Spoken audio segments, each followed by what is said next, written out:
الحمد للہ وکفا والصلاة والسلام علی عباده الذین اصطفیٰ خصوصاً علی افضلہم وخاتم النبیین محمد الامین وعلی آلہ وصحبہ اجمعین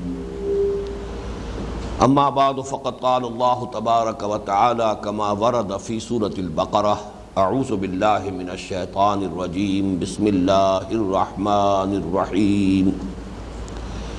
ان الذين آمنوا والذين هادوا والنصارى والصابئين من آمن بالله واليوم الآخر وعمل صالحا فلهم أجرهم عند ربهم من آمن بالله واليوم الآخر وعمل صالحا فلهم أجرهم عند ربهم ولا خوف عليهم ولا هم يحزنون إلى قوله تعالى ثم قست قلوبكم من بعد ذلك فهي كالحجارة أو أشد قسوة وإن من الحجارة لما يتفجر منه الأنهار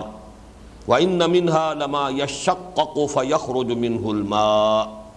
وإن منها لما يهبط من خشية الله وما الله بغافل عما تعملون صدق الله العظيم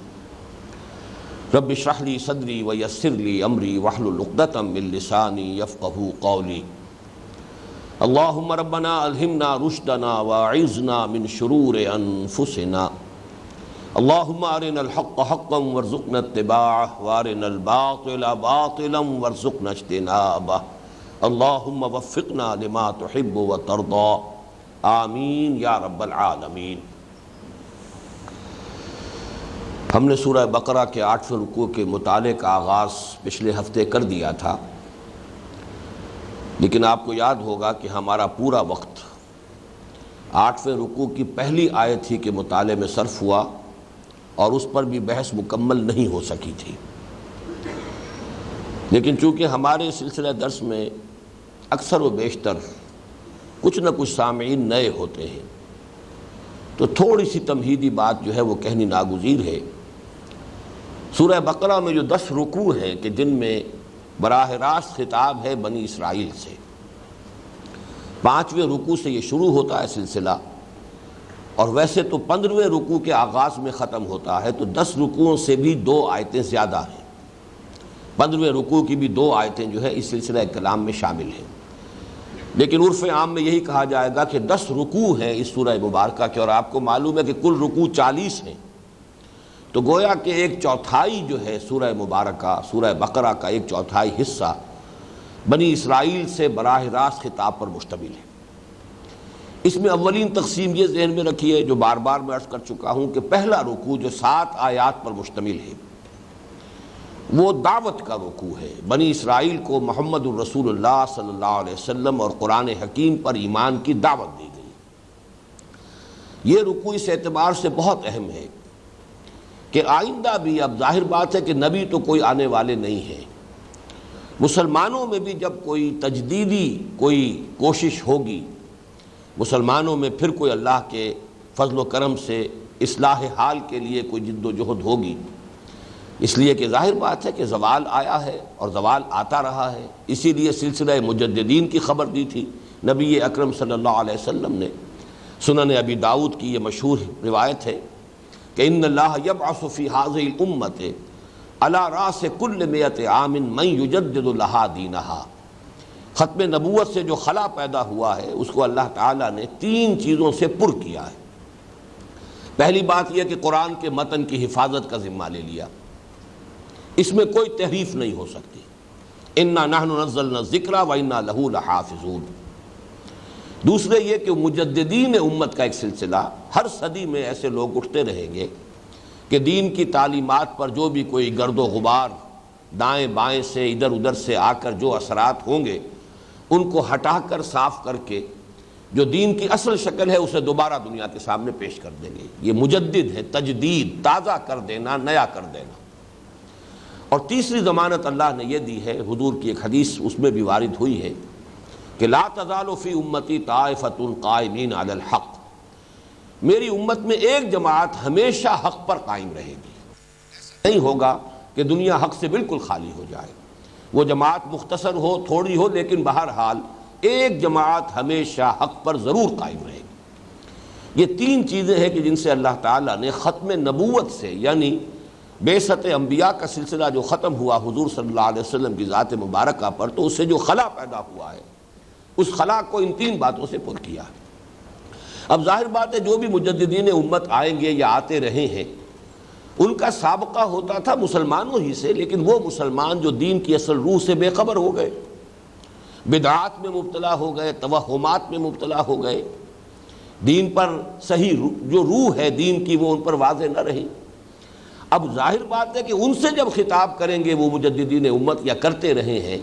تو اس کے لیے بھی اصول وہی ہوں گے کہ جو اس رکوع، پانچواں رکوع سورہ بقرہ کا جو ہے اس کی جو 7 آیات ہیں، یہ اصل میں گویا کہ اس اعتبار سے بمنزلہ فاتحہ ہے۔ جیسے سورہ فاتحہ کی 7 آیات ہیں، اسی طرح خطاب بنی اسرائیل کے ضمن میں بمنزلہ سورہ فاتحہ 5ویں رکوع کی 7 آیات ہیں۔ ریلائز کریں گے تو گویا کہ انہی میں یہ ہدایت مضمر ہے کہ جب بھی مسلمانوں میں کوئی تجدیدی کوشش ہو، مسلمانوں کو پھر دین کی اصل تعلیمات کی طرف رجوع کرنے کی دعوت دی جائے تو اس دعوت کا انداز کیا ہوگا؟ وہ قرآن مجید میں اسی سورہ بقرہ کے 5ویں رکوع کی 7 آیات سے اس کا استنباط کیا جائے گا۔ تو 10 رکوعوں میں سے ایک رکوع جو ہے 7 آیات پر مشتمل، اس کو علیحدہ کر لیجئے۔ بقیہ 9 رکوع جو ہیں ان کے لیے اصطلاح میں استعمال کرتا رہا ہوں، یہ ملامت کے رکوع ہیں۔ ان میں ان کے جرائم کی فہرست دی گئی ہے، ان کی عملی گمراہیاں اور ان کی اعتقادی گمراہیاں، نظریاتی گمراہیاں، ان کی فہرست دی گئی ہے، اور جس کی پاداش میں گویا کہ وہ معزول کیے گئے اس منصب سے جس پر وہ 2000 برس تک فائز رہے۔ اس لیے کہ تورات جب عطا ہوئی ہے بنی اسرائیل کو تو یہ تقریباً 1400 قبل مسیح کا واقعہ ہے، اور قرآن مجید کا نزول شروع ہو رہا ہے 610 عیسوی میں، تو پورے 2000 برس کا فصل ہے بعثت محمدی صلی اللہ علیہ وسلم اور نزول تورات کے مابین۔ تو 2000 برس تک یہ امت جو ہے یہ اس روئے ارضی پر اللہ کی نمائندہ رہی ہے۔ دین خداوندی انہی کے پاس تھا، شریعت خداوندی کے حامل یہی تھے، کتابیں انہی کو دی گئی، ایک نہیں کئی کتابیں، تورات دی گئی، زبور دی گئی، انجیل دی گئی، یہ تو 3 تو کتابیں ہیں باقاعدہ۔ اس کے علاوہ ہر نبی کے لیے صحیفے ہیں، ہر نبی پر وحی آتی رہی ہے۔ چنانچہ اولڈ ٹیسٹمنٹ میں آپ دیکھتے ہیں نہ معلوم کتنے انبیاء کی کتابیں ہیں۔ بہرحال یہ جو وہاں سے اس منصب سے معزول کیے گئے تو گویا کہ فرد جرم ہے وہ کہ جو عائد کی گئی ہے ان پر، اور یہ 9 رکوعوں پر پھیلی ہوئی ہے۔ اس میں ایک تقسیم میں نے پہلی مرتبہ اس کا تذکرہ کیا تھا پچھلے اپنے درس میں۔ ان 9 رکوعوں میں بھی پہلے 2 رکوع اس اعتبار سے ذرا مختلف مزاج کے ہیں، یعنی 6واں اور 7واں، کہ ایک تو یہ کہ ان میں صرف واقعاتی انداز میں بات ہو رہی ہے، جنرلائز نہیں کیا جا رہا، یعنی تاریخ بنی اسرائیل کے کچھ واقعات کا پے بپے تذکرہ ہوا 6 اور 7 رکوع میں،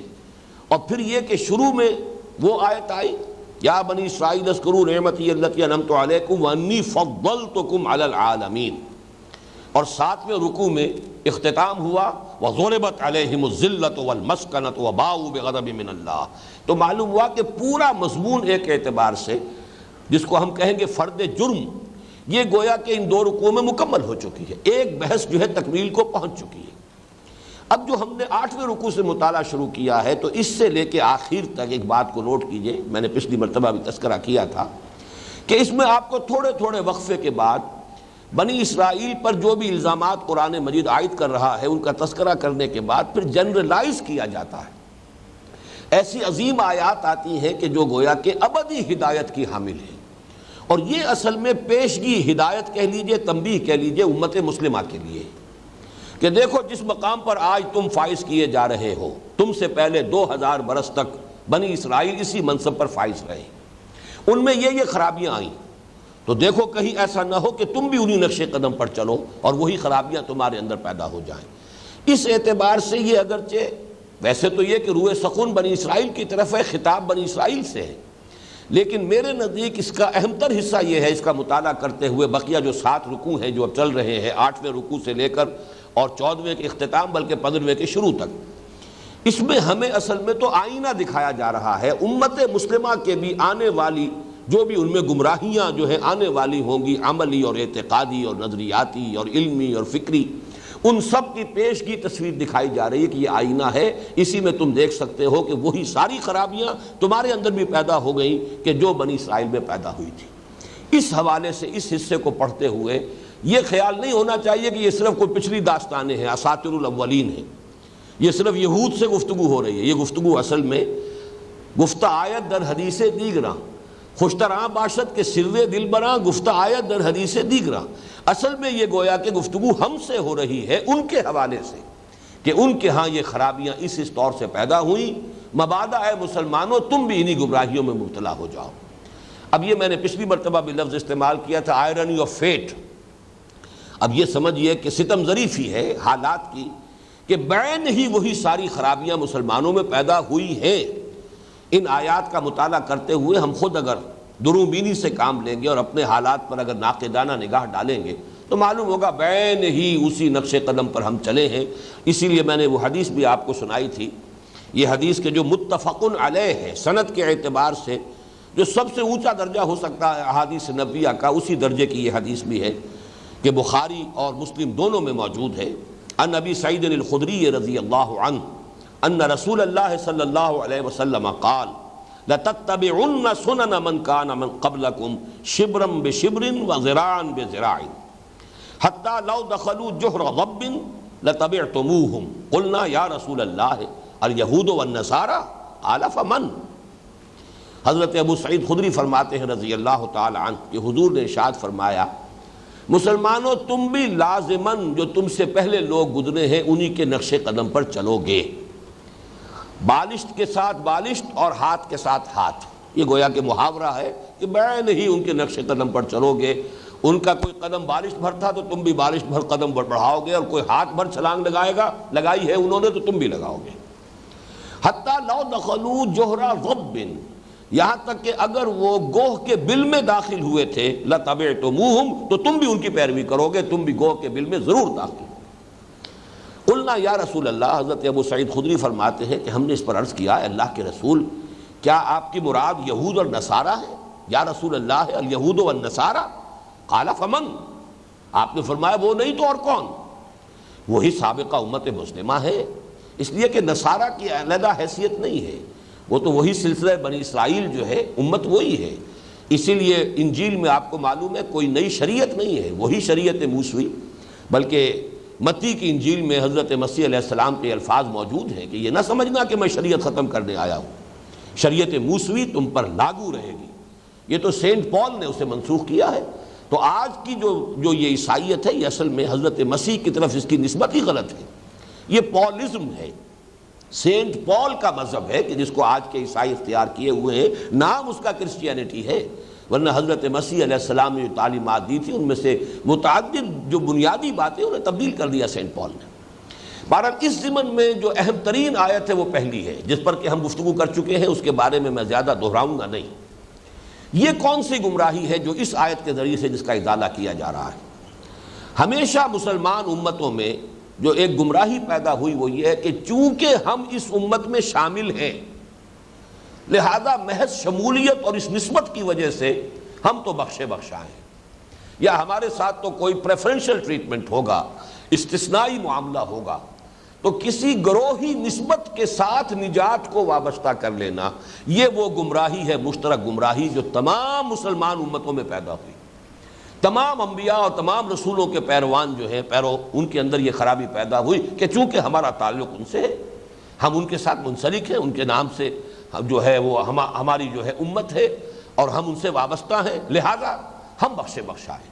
تو اس آیت کا اصل مفہوم یہی تھا کہ جس کو کچھ لوگوں نے محض اس وجہ سے کہ اس میں صراحت کے ساتھ ایمان بالرسالت کا ذکر نہیں ہے، صرف ایمان باللہ اور ایمان بالآخرہ کا ذکر ہے، تو اس سے کچھ لوگوں نے وہ بحثیں نکال لی کہ نجات کے لیے ضروری نہیں ہے کہ سب لوگ محمد پر ایمان لائیں صلی اللہ علیہ وسلم، لوگ اپنے اپنے نبیوں پر ایمان رکھیں اور نیک عمل کرتے رہیں تو گویا کہ اس سے نجات ہو جائے گی۔ یہ بالکل ایک غلط مفہوم ہے جو اس سے اخذ کیا گیا، اور اس کے بارے میں تفصیل سے بحث میں کر چکا ہوں۔ اس آیت کے ضمن میں صرف جو ایک بات رہ گئی تھی کہ اس میں ان الذین آمنوا اس سے تو مراد ہے کون؟ وہ لوگ جو اسلام لائے۔ میں نے وضاحت کر دی تھی کہ اس سے مراد در حقیقت ایمان حقیقی نہیں ہے، جو لوگ بھی مسلمانوں میں شامل ہو گئے، ان الذین آمنوا والذین ہادوا، اس پر بھی بحث میں کر چکا ہوں۔ اور جو یہودی ہوئے. وجہ تسمیہ کیا ہے یہود کا، اس پر بھی گفتگو ہو چکی ہے. والنصارہ اور نصارہ، ان کا وجہ تسمیہ جو ہے اس پر بھی پچھلی مرتبہ گفتگو ہو چکی ہے. صرف رہ گیا تھا تذکرہ والسابعین. یہ سابی کون ہیں؟ اس کے بارے میں اصل میں چونکہ ہمارے ہاں جو تفسیری اقوال ہیں وہ بے شمار ہیں اور بہت اختلاف ہے. اب چونکہ اس نام سے کوئی فرقہ، کوئی گروہ، کوئی امت، کوئی قوم دنیا میں موجود نہیں ہے، اس حوالے سے بھی اس کے بارے میں اگر اختلاف رائے ہے تو وہ بات سمجھ میں آنے والی ہے. لیکن اس کے بارے میں ایک بات تو یقینی ہے، اور وہ یقینی بات یہ کہ یہ یقیناً یہ بھی اہل کتاب میں سے تھے. اس لیے کہ یہاں تذکرہ جو ہو رہا ہے نصارہ کا، یہود کا، تو وہ ان لوگوں کا ہو رہا ہے کہ جو اللہ کے رسولوں سے اپنے آپ کو منسوب کرنے والی امتیں تھیں. حضرت موسیٰ کی امت یہود، حضرت عیسیٰ کی طرف منسوب کرنے والے نصارہ. تو جب اس فہرست میں سابعین کا تذکرہ ہوا ہے تو یقیناً یہ بھی کسی نبی کی امت ہے، اہل کتاب ہیں. تو میرے نزدیک عقلی طور پر بھی ثابت ہوتا ہے کہ یہ سابعین جو ہیں یہ اہل کتاب ہیں. ویسے یہ کہ میں نے جب مطالعہ کیا ہے اس مرتبہ زیادہ تفصیل سے تو مجھے محسوس ہوا کہ اس پر تو تقریباً اجماع کا درجہ ہے. چنانچہ حضرت عمر رضی اللہ تعالیٰ عنہ کا قول بھی یہی ہے. حضرت عبداللہ ابن عباس حبر الامہ کہ جو تفسیر کے ضمن میں یوں سمجھیے کہ سب سے بڑا مرجع ہے، اس لیے کہ تفسیری روایات اکثر و بیشتر وہی ہیں کہ جو حضرت عبداللہ ابن عباس رضی اللہ تعالیٰ عنہما سے مروی ہیں. ان کے جو تابعین میں سے 4-5 شاگرد ہیں، حضرت مجاہد، حضرت اکرمہ، حضرت قتادہ، یہ سب لوگ وہ ہیں کہ جو شاگرد ہیں حضرت عبداللہ ابن عباس کے رضی اللہ تعالیٰ عنہما. ان کی رائے بھی یہ ہے کہ یہ اہل کتاب میں سے تھے. پھر یہ کہ متعدد تابعین کی رائے یہی ہے کہ یہ اہل کتاب ہیں، اور امام ابو حنیفہ رحمۃ اللہ علیہ کا یہی فتویٰ ہے کہ یہ اہل کتاب ہیں. ان کا ذبیحہ جائز ہے، جیسے کہ یہود اور نصارہ کا ذبیحہ سورہ مائدہ کی صریح آیت کی روح سے جائز ہے. اسی طرح ان کی خواتین سے مسلمانوں کے لیے نکاح کرنا جائز ہے، جیسے کہ یہود اور نصارہ کی خواتین سے نکاح کرنا جائز ہے. اور یہ لوگ جو ہے اب دو رائے ملتی ہیں. ایک تو یہ کہ یہ اپنے آپ کو حضرت یحییٰ علیہ السلام کی امت کہتے تھے، جو اب نہیں رہے دنیا میں. یہ موجود تھے نزول قرآن کے وقت، ان کا کچھ لوگ جو ہے موجود تھے شام اور عراق کی سرحد کے اوپر. یہ لوگ آباد تھے، کچھ شام کے علاقے میں، کچھ عراق کے علاقے میں. اور یہ لوگ کہتے تھے کہ ہم حضرت یحییٰ کی امت میں سے ہیں. لیکن میرے نزدیک دوسرا قول زیادہ راجح ہے، اور وہ یہ ہے کہ یہ حضرت ابراہیم علیہ السلام سے براہ راست اپنے آپ کو منسوب کرتے تھے. مجھے یہ بات اس لیے زیادہ قرین قیاس معلوم ہو رہی ہے کہ اس آیت میں جو تذکرہ ہے ان الذین آمنوا، یہ وہ ہیں جو محمد الرسول اللہ صلی اللہ علیہ وسلم پر ایمان لانے والے ہیں. والذین ہادوا، یہ وہ ہیں کہ جو حضرت موسیٰ علیہ السلام کی طرف اپنے آپ کو منسوب کر رہے ہیں. والنصارى، یہ وہ ہیں جو حضرت عیسیٰ کے ساتھ اپنے آپ کو منسوب کر رہے ہیں. اب اس میں جو اولو العزم من الرسل ہیں ان میں چونکہ اسی علاقے میں خود حضرت ابراہیم علیہ السلام رہے ہیں، تو حضرت ابراہیم علیہ السلام کے ساتھ بھی تو کچھ لوگ ہوں گے کہ جو حضرت ابراہیم سے تو اپنے آپ کو منسوب کرتے رہے، لیکن یہ کہ وہ کسی اور دوسرے رسول پر ایمان نہیں لائے. چنانچہ آپ کو معلوم ہے کہ حضرت ابراہیم کی ایک نسل وہ ہے جو حضرت اسماعیل سے چلی ہے، جو حجاز میں آباد ہوئی. اس نسل میں 2500 برس تک کوئی نبی کوئی رسول نہیں آئے. لہذا یہ اپنے آپ کو کہتے تھے کہ ہم حنیفی ہیں، حضرت ابراہیم ہی کے ہم نقش قدم پر ہیں. لیکن ظاہر ہے نہ کوئی ان کے پاس کوئی شریعت تھی، نہ کوئی کتاب تھی، نہ کوئی صحیفے تھے، کچھ بھی نہیں تھا، اور وہ بدترین شرک میں مبتلا ہو چکے تھے. انہی میں پھر اللہ تعالیٰ کی رحمت جوش میں آئی اور حضور صلی اللہ علیہ وسلم کی بعثت ہوئی. تو 2500 برس تک وہاں کوئی نبی نہیں، کوئی رسول نہیں. دوسری شاخ ہے اصل میں کہ جس میں نبوت اور رسالت کا سلسلہ تسلسل کے ساتھ جاری رہا. حضرت اسحاق کے بیٹے حضرت یعقوب کے بیٹے حضرت یوسف اور حضرت موسیٰ کے مابین معلوم ہوتا ہے کہ یہ سلسلہ منقطع رہا ہے، کوئی نبی اس نسل میں بھی مبعوث نہیں ہوا. لیکن پھر حضرت موسیٰ علیہ السلام سے جو سلسلہ شروع ہوا ہے تو وہ تار ٹوٹا ہی نہیں حضرت عیسیٰ علیہ السلام تک. یہ 1400 برس تاریخ انسانی میں بڑے عجیب ہے کہ 1400 برس تک سلسلہ نبوت کا تار منقطع ہوا ہی نہیں. جیسے کہ حضور کی حدیث ہے بہت مشہور، بخاری شریف کی روایت ہے، کانت بنو اسرائیل تسوسہم الانبیاء کلما ہلک نبی خلفہ نبی. بنی اسرائیل کی سیاست اور جو انتظامی معاملات ہوتے تھے وہ انبیاء کے ہاتھ میں ہوتے تھے، اور جب بھی کسی نبی کا انتقال ہوتا تھا اس کا جانشین نبی ہوتا تھا. تو حضرت موسیٰ سے لے کر حضرت عیسیٰ تک، بلکہ عجیب بات یہ ہے کہ اس نقطۂ آغاز میں بھی دو نبی موجود ہیں. موسیٰ کے ساتھ ہارون بھی ہیں علیہ الصلوۃ والسلام، اور جب وہ آ کر سلسلہ ختم ہوا تب بھی دو موجود ہیں، حضرت عیسیٰ کے ساتھ بھی حضرت یحییٰ موجود ہیں علیہ الصلوۃ والسلام۔ تو یہ تو ایک بڑا یونیک فنومینن ہے۔ لیکن آپ کو معلوم ہے کہ حضرت ابراہیم کی ایک تیسری اہلیہ بھی تھی، اور ان کی نسل ہے بنی قطورہ کہلاتی۔ ان کی بھی کافی اولاد تھی،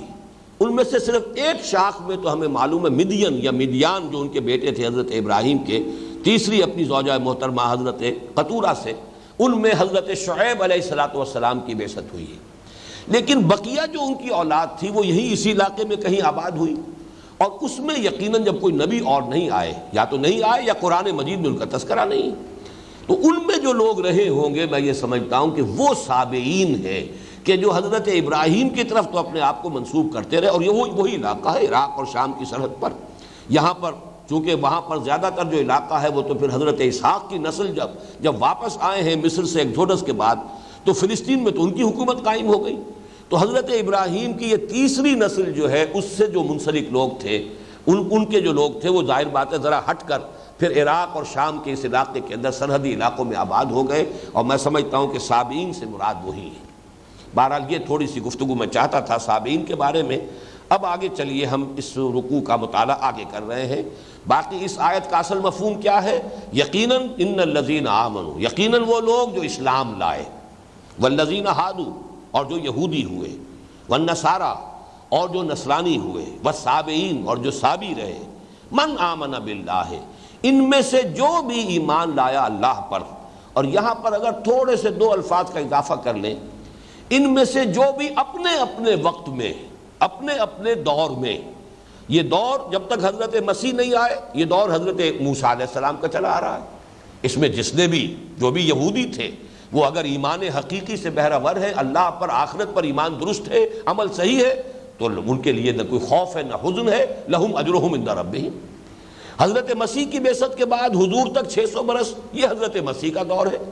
اس دوران میں جو بھی حضرت مسیح پر ایمان رکھتا تھا اور اللہ پر اور آخرت پر اس کا ایمان صحیح تھا، عمل درست تھے، لہم اجرہم عند ربہم ولا خوف علیہم ولا ہم یحزنون۔ گویا کہ محض ان کے ساتھ منسوب ہونا نجات کی ضمانت نہیں ہے، بلکہ اپنے اپنے رسولوں کے ساتھ نسبت کے ساتھ ساتھ اللہ اور آخرت پر صحیح ایمان، جس کے نتیجے میں عمل درست ہو جائے، یہ اصل شرط ہے۔ یہ بنائے نجات جو ہے وہ ایمان اور عمل صالح ہے۔ کسی گروہ کے ساتھ یا کسی شخصیت کے ساتھ وابستگی، کسی امت میں شامل ہونا، یہ نجات کی ضمانت نہیں۔ یہ اصل میں اس آیہ مبارکہ کا جو اصل حاصل ہے، لب لباب ہے۔ اب آگے چلیے، وَإِذْ أَخَذْنَا مِيثَاقَكُمْ وَرَفَعْنَا فَوْقَكُمُ الطُّورَ، اور یاد کرو جب کہ ہم نے تم سے عہد لیا تھا۔ میثاق، وثق کہتے ہیں کسی شے کو مضبوط کر لینا، اسی سے توثیق بھی آتی ہے، اردو زبان میں بھی استعمال ہوتا ہے میثاق، اور یہ موثاق اصل میں ہے۔ تو اس میں در حقیقت نتیجہ نکلتا ہے وہ شے کہ جو باندھ لے، یہ آلہ، اس میں آلہ بن گیا، اس میں آلہ ہے، موثاق باندھ لینے والی شے۔ تو اذ اخذنا میثاقکم، اس لیے کہ معاہدہ جو ہوتا ہے وہ در حقیقت دو فریقوں کو جکڑ لیتا ہے، آپس میں باندھ دیتا ہے۔ وَإِذْ أَخَذْنَا مِيثَاقَكُمْ، اور یاد کرو اے بنی اسرائیل، جب کہ ہم نے تم سے تمہارا عہد لیا، وَرَفَعْنَا فَوْقَكُمُ الطُّورَ، اور ہم نے تم پر پہاڑ کو اٹھا دیا۔ خُذُوا مَا آتَيْنَاكُمْ بِقُوَّةٍ، تھامو مضبوطی کے ساتھ جو کچھ ہم نے تمہیں دیا ہے۔ خُذُوا، لو، تھامو، پکڑو، ما آتیناکم، جو کچھ ہم نے تمہیں دیا ہے، بقوت، طاقت کے ساتھ۔ واذکروا ما فیہ، اور یاد رکھو اس کو جو کچھ اس میں ہے، لعلکم تتقون، تاکہ تم نجات پاؤ، تاکہ تم بچ جاؤ، تاکہ تم متقی بن جاؤ۔ اس پر گفتگو بعد میں ہم کریں گے۔ یہ اصل میں اس واقعے کا تذکرہ ہو رہا ہے جب کہ تورات حضرت موسیٰ علیہ السلام کو دے دی گئی۔ اس کے بعد کے بعض مواقع جو ہے، واقعات جو ہے وہ تو 7ویں رکوع میں آ چکے ہیں، لیکن یہ کہ اب جو تذکرہ ہو رہا ہے کہ آخر کار اللہ تعالیٰ نے پھر جب وہ تورات دے کر پھر ایک قول و قرار دیا ہے بنی اسرائیل سے، اور یہ اس وقت دامن طور میں اس وقت ان کا ڈیرا تھا۔ مصر سے نکلنے کے بعد جو بھی یہ صحرائے سینا کے اندر، یوں سمجھیے کہ سینائی پیننسولا جو ہے یہ ٹرائنگل ہے، جیسے ہندوستان جو ہے جنوبی ہند وہ ایک ٹرائنگل بن جاتا ہے، تو جیسے اس کی لوئسٹ ٹپ ہے، اسی طریقے سے یہ جو ایک جزیرہ نما کہہ لیجئے، اور سینائی پیننسولا جو ہے اس کی جو جنوبی ٹپ ہے، یہاں پر وہ کوہ طور ہے۔ یہاں پر پڑاؤ رہا ہے، اور یہیں سے پھر بلائے گئے تھے حضرت موسیٰ علیہ السلام طور پر، اور وہاں پھر تورات انہیں دی گئی، واپس آئے ہیں۔ اب اس کے بعد جب قول و قرار ہو رہا ہے، اس لیے کہ تورات دی گئی حضرت موسیٰ علیہ السلام کو، لیکن اصل میں تو دی گئی ہے بنی اسرائیل کے لیے۔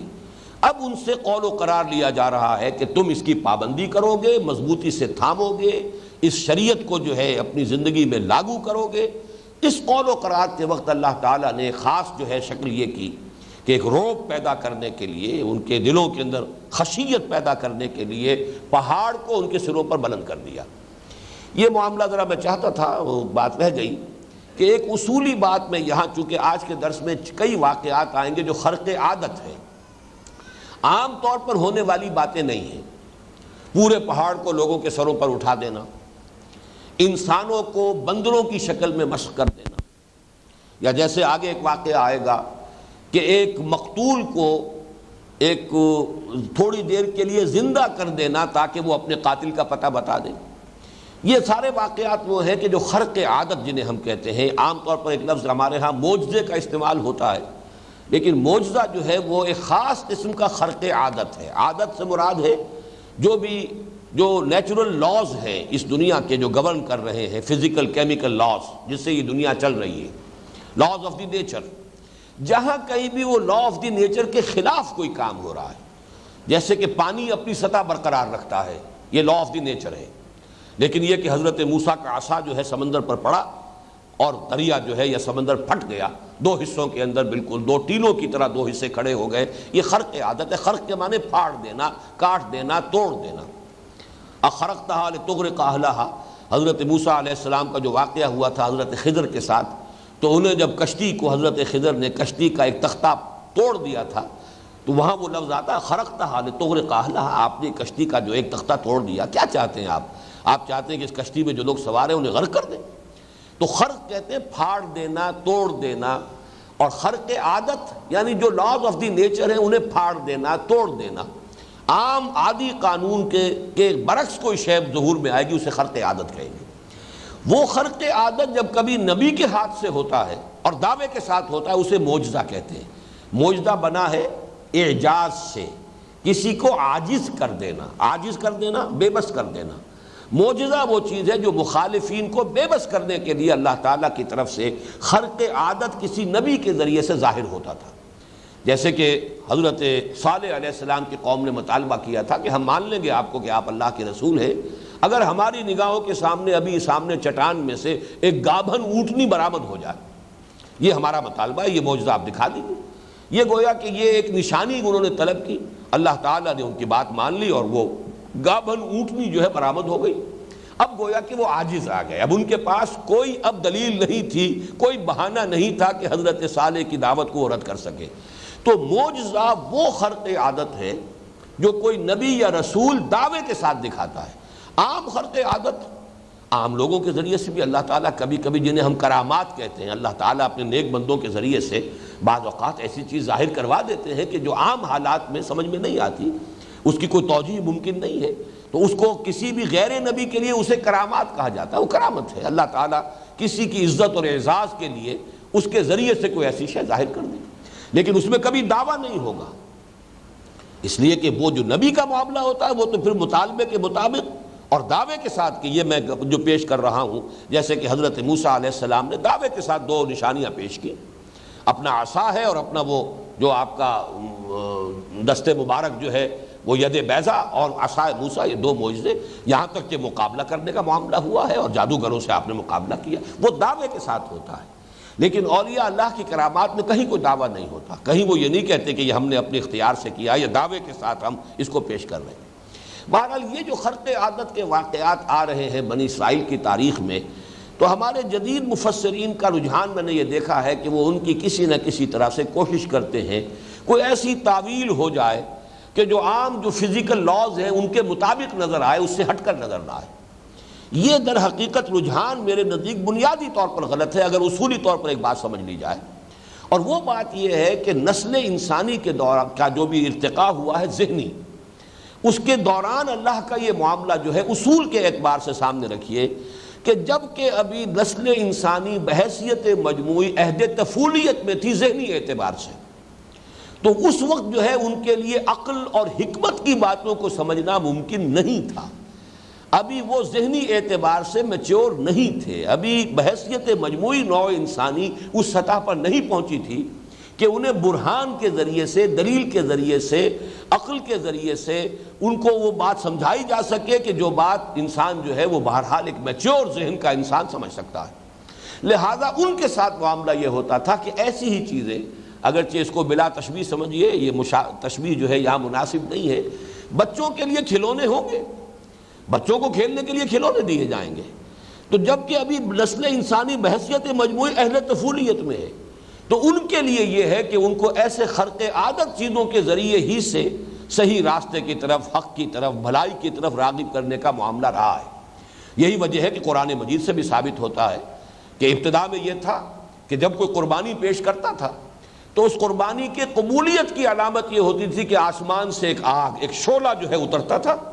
اور وہ شے جو بھی پیش کی گئی ہے اللہ کی جناب میں اسے بھسم کر دیتا تھا، جلا کر راکھ کر دیتا تھا. یہ علامت تھی اس بات کی کہ اللہ نے تمہاری قربانی قبول کر لی. سورہ مائدہ میں جو تذکرہ ہے حضرت آدم کے دو بیٹوں نے، اذ قربا قربانا فتقبل من احد ولم يتقبل من الاخر، ایک کی قبول ہو گئی دوسرے کی قبول نہیں ہوئی. کیسے معلوم ہو گیا؟ اس لیے کہ وہ نشانی موجود تھی. آج ظاہر بات ہے کہ ہم بھی قربانیاں دیتے ہیں، باقی اللہ ہی جانتا ہے کہ کس کی قربانی اللہ نے قبول کی ہے، یا کہ انسان کا اپنا دل جو ہے گواہی دے سکتا ہے، اور یا یہ کہ اللہ کے علم میں ہے بس. لیکن یہ کہ اس وقت اس طریقے سے ایک باقاعدہ علامت ظاہری کے ذریعے سے اس کی قبولیت کا اعلان ہو جاتا تھا. اسی طرح کا معاملہ ہے کہ حضور صلی اللہ علیہ وسلم کو حصی معجزہ کوئی نہیں دیا گیا، اس لیے کہ اب نسل انسانی جو ہے وہ عہد طفولیت سے نکل چکی ہے، میچور ہو چکی ہے، بالغ ہو چکی ہے، عاقل ہو چکی ہے. لہذا حضور کا سب سے بڑا معجزہ یہ قرآن ہے. یہ مانوی معجزہ ہے، یہ حصی معجزہ نہیں ہے. حصی معجزے کے جو آنکھوں سے دیکھے جائیں خرق عادت کے واقعات، وہ تو چوٹی کے وہ تھے جو حضرت عیسیٰ علیہ السلام کو دے دیے گئے. اس سے آگے کوئی حصی معجزہ ہو ہی نہیں سکتا. گارے سے ایک پرندے کی شکل بنائی، پھونک ماری، اڑتا ہوا پرندہ ہو گیا. آپ سمجھیے خلق حیات، اب اس سے آگے کون سی بات ہوگی؟ یا مردہ لاش پڑی ہے، قم باذن اللہ کہا ہے اور وہ کھڑا ہو گیا. اب اس سے آگے کون سا معجزہ ہوگا؟ احیاء موتا، خلق حیات. ایک بالکل مادر ذات جو ہے وہ اندھا ہے، پیدائشی اندھا ہے، اس کے آنکھوں پہ ہاتھ پھیرا ہے اور وہ اس کی آنکھیں دیکھنے لگ گئی، اس کی جو بھی بصارت ہے وہ اسے مل گئی. یا کوڑھی ہے، ہمیشہ کا مریض، کوڑ کے اندر مبتلا، اس کے جسم پر ہاتھ پھیرا، اس کا کوڑ ختم ہو گیا. یہ جو معجزات ہیں، حصی معجزات کہ جو آنکھوں سے دیکھے جا سکے، یہ چوٹی کے وہ ہیں جو حضرت مسیح کو دیے جا چکے. اور اس کے ساتھ نوٹ کر لیجئے حضرت مسیح کا انجیل میں قول ہے کہ جہاں تک عقل و حکمت کی باتیں ہیں ان کے بارے میں خود فرما گئے اپنے لوگوں سے، حواریین سے، ابھی مجھے تم سے اور بھی باتیں کہنی تھیں لیکن ابھی تم ان کا تحمل نہیں کر سکو گے. جب وہ فارکلیت آئے گا صلی اللہ علیہ وسلم، یہ حضور کی پیشن گوئی کے لیے ہے. پیراکلیٹ یا پیریکلوٹوس، یہ مختلف الفاظ بدلتے رہے ہیں وہ لوگ، لیکن یہ کہ یہ لفظ جو ہے موجود ہے. جب وہ آئے گا تو تمہیں سب کچھ بتائے گا. یعنی 600 برس ابھی باقی ہیں تمہاری میچورٹی میں.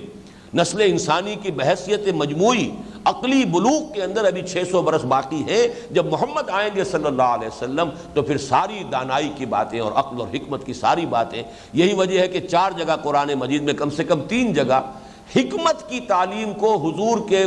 جو افعال چہارگانہ ہیں ان میں آخری کہا گیا ہے. هو الذی بعث فی الامیین رسولا منہم یتلو علیہم آیاتہ ویزکیہم ویعلمہم الکتاب والحکمہ. یہ تعلیم حکمت جو ہے یہ گویا کہ محمد الرسول اللہ صلی اللہ علیہ وسلم کی تعلیم و تربیت کا سب سے اونچا مرحلہ ہے. یہ گویا کہ یوں سمجھیے کہ اسپیشلائزیشن ہے. یہاں تو یوں یہ تخصص کا درجہ جو ہے اس امت کے اندر محمد الرسول اللہ صلی اللہ علیہ وسلم کی تعلیم اور تربیت کا وہ درجہ حکمت ہے. اس لیے کہ اب نسل انسانی بحیثیت مجموعی اتنی میچور ہو چکی ہے. لہذا اس قسم کے واقعات میں خرق عادت چیزوں کی توجیح کرنے کی، دائیں سے بائیں سے، ادھر سے ادھر سے، توڑ مروڑ کے، یہ جن کے ہاں بھی آپ پائیں، اگر اس اصول کو دیکھ لیں کہ اس دور میں یہ باتیں ہوتی تھیں اور اس وقت نسل انسانی ابھی چونکہ ذہنی طور پر بلوغ کے اس مرحلے کو نہیں پہنچی تھی، لہذا خرق عادت ہی کے ذریعے سے انہیں زیادہ مائل کرنا حق کی طرف اور سیدھے راستے کو اختیار کرنے کی طرف، یہ وہ معاملہ تھا جو اللہ تعالیٰ نے اختیار فرمایا. یہی وجہ ہے کہ جب انہیں شریعت دی گئی، کتاب دی گئی، اب جب ان سے قول و قرار لیا گیا تو اس وقت کوہ طور کو ان کے سروں پر معلق کر دیا گیا۔ اب اس کی بعض مفسرین نے تعویل کی ہے کہ بس زلزلہ سا آیا تھا اور زلزلے کی وجہ سے انہیں ایسا محسوس ہوا تھا کہ شاید یہ پہاڑ ہم پر گر جائے گا، حالانکہ جو الفاظ ہیں وہ اس قدر کھلے ہیں کہ ان میں اس قدر کی اس قسم کی تعویل کرنا، جیسے بعض لوگوں نے حضرت موسیٰ علیہ السلام کے عصا سے جو سمندر پھٹا تھا، اب وہ ان کو بھی کہا انہوں نے کہ یہ ایک مد و جزر کا معاملہ تھا، جیسے کہ جوار بھاٹا ہوتا ہے، اتار چڑھاؤ ہوتا ہے۔ جب حضرت موسیٰ اور ان کی قوم آئے وہاں ساحل پر تو وہ سمندر اترا ہوا تھا، خشکی نکلی ہوئی تھی، وہ پار کر گئے، لیکن جب فرعون اور اس کا لشکر آئے تو اب وہ جو ہے وہ مد پر تھا، وہ جزر کے بجائے اب مد پر آ گیا تھا، غرق ہو گئے۔ لیکن یہ توجیہ کرنا جبکہ قرآن مجید کے الفاظ یہ ہیں فَانْفَلَقَ الْبَحْرُ فَكَانَ كُلُّ فِرْقٍ كَالطَّوْدِ الْعَظِيمِ، سمندر پھٹ گیا اور ہر حصہ ایسے ہو گیا جیسے کہ ایک چٹان کے مانند کھڑا ہو۔ یہ الفاظ ہیں قرآن کے۔ اب یہ الفاظ اس تعویل کے متحمل نہیں ہیں۔ اسی طریقے سے یہ الفاظ جو ہیں وَإِذْ أَخَذْنَا مِيثَاقَكُمْ وَرَفَعْنَا فَوْقَكُمُ الطُّورَ، ہم نے اٹھا لیا تمہارے سروں کے اوپر پہاڑ کو، خُذُوا مَا آتَيْنَاكُمْ بِقُوَّةٍ، اور ہم نے کہا ان سے کہ اب پکڑو اس کو مضبوطی کے ساتھ، تھامو اسے، تمسک اس کے ساتھ تمہارا تمسک ہونا چاہیے، وَاذْكُرُوا مَا فِيهِ، اور اس کتاب جو تمہیں دی جا رہی ہے تورات، یاد رکھو اسے، مستحضر رکھو اسے حرز جان بناؤ، اسی کے مطابق تمہیں عمل کرنا ہے، لعلکم تتقون، تاکہ تم بچ سکو یا تم تقوی کی روش اختیار کر سکو۔ یہ بات بھی نوٹ کیجئے، قرآن مجید میں جیسا کہ بارہا میں نے کہا ہے، اہم مضامین کم سے کم 2 جگہ ضرور آئیں گے۔ اب دیکھیے اس کی مثال نوٹ کر لیجئے، یہی مضمون سورہ اعراف کی آیت نمبر 171 میں آیا ہے، وہاں ہے وَإِذْ نَتَقْنَا الْجَبَلَ فَوْقَهُمْ، جبکہ ہم نے اٹھا لیا پہاڑ کو ان کے اوپر، كَأَنَّهُ ظُلَّةٌ، جیسے کہ سائبان ہو۔ اب دیکھیے یہاں جیسے وہ آیت ہے کَانَ كُلُّ فِرْقٍ كَالطَّوْدِ الْعَظِيمِ، دونوں حصے سمندر کے ایسے ہو گئے جیسے کہ چٹانیں ہیں بڑی بڑی، چٹانوں کی طرح وہ سمندر جو ہے وہ پانی منجمد کر دیا اللہ تعالیٰ نے، اس کو قدرت حاصل ہے۔ اصولی بات تو یہ ہے کہ یہ قوانین فطرت اللہ کے بنائے ہوئے ہیں، ان کو بنا کر اللہ تعالیٰ جو ہے معطل نہیں ہو گیا، اس کی قدرت جو ہے سلب نہیں ہو گئی، وہ یہ نہیں ہے کہ ہمیشہ کے لیے پابند ہو گیا اپنے قانون کا، وہ جب چاہے قانون توڑ کر اپنے خصوصی اختیار سے جو چاہے ظاہر کر دے، جو چاہے جو اس کا جو ہے ظہور فرما دے۔ اس اصول کو جان لیجئے تو پھر یہ کہ کہیں الجھن نہیں ہوگی۔ وہاں بھی اسی لیے اس تعویل کا راستہ روک دیا، کَانَ كُلُّ فِرْقٍ كَالطَّوْدِ الْعَظِيمِ، دونوں حصے ایسے ہو گئے جیسے کہ بڑی چٹانیں ہوں۔ اب یہاں بھی دیکھیے وَإِذْ نَتَقْنَا الْجَبَلَ فَوْقَهُمْ كَأَنَّهُ ظُلَّةٌ، جبکہ اٹھا لیا ہم نے ان کے اوپر پہاڑ کو بالکل ایسے جیسے سائبان ہوتا ہے۔ اب اس کے لیے تعبیر کرنا کہ زلزلہ تھا اور زلزلے میں تو محسوس ہی ایسے ہوتا ہے کہ جیسے کوئی شے تمہارے اوپر گر پڑے گی، ابھی دیوار آ پڑے گی، چھت گر جائے گی، تو یہ ساری تعویلات در حقیقت اس ایک اصول کو پہلے سمجھ لیں کہ یہ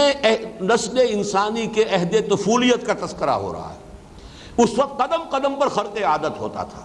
قدم قدم پر اللہ تعالیٰ اپنے قوانین طبیعی کو توڑ کر اپنی قدرت کا اظہار فرماتا تھا۔ تو اگر اس اصول کو ایک دفعہ انسان تسلیم کر لے گا تو پھر بار بار جو ہے اسے خامخواہ تردد کی ضرورت پیش نہیں آئے گی۔ اب یہاں تتقون کا جو ہے یہ آیت پوری سن لیجئے، سورہ اعراف کی آیت نمبر 171، وَإِذْ نَتَقْنَا الْجَبَلَ فَوْقَهُمْ كَأَنَّهُ ظُلَّةٌ وَظَنُّوا أَنَّهُ واقع بِهِمْ، اور انہیں یقین ہو گیا کہ گرا چاہتا ہے ان کے اوپر۔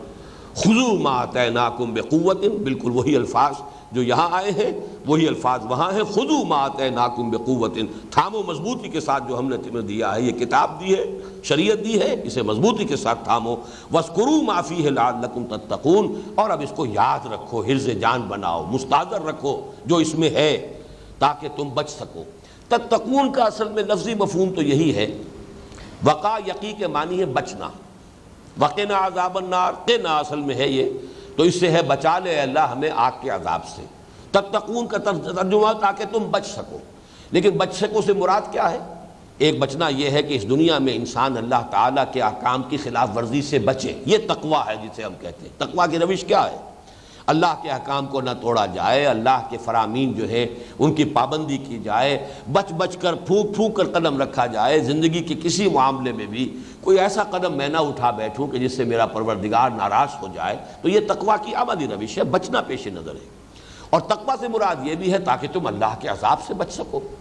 اللہ کی گرفت سے بچ سکوں۔ اگر یہ روش اختیار کرو گے تو دنیا میں بھی اللہ کے عذاب سے بچو گے اور آخرت میں بھی اخروی عذاب سے بچ جاؤ گے۔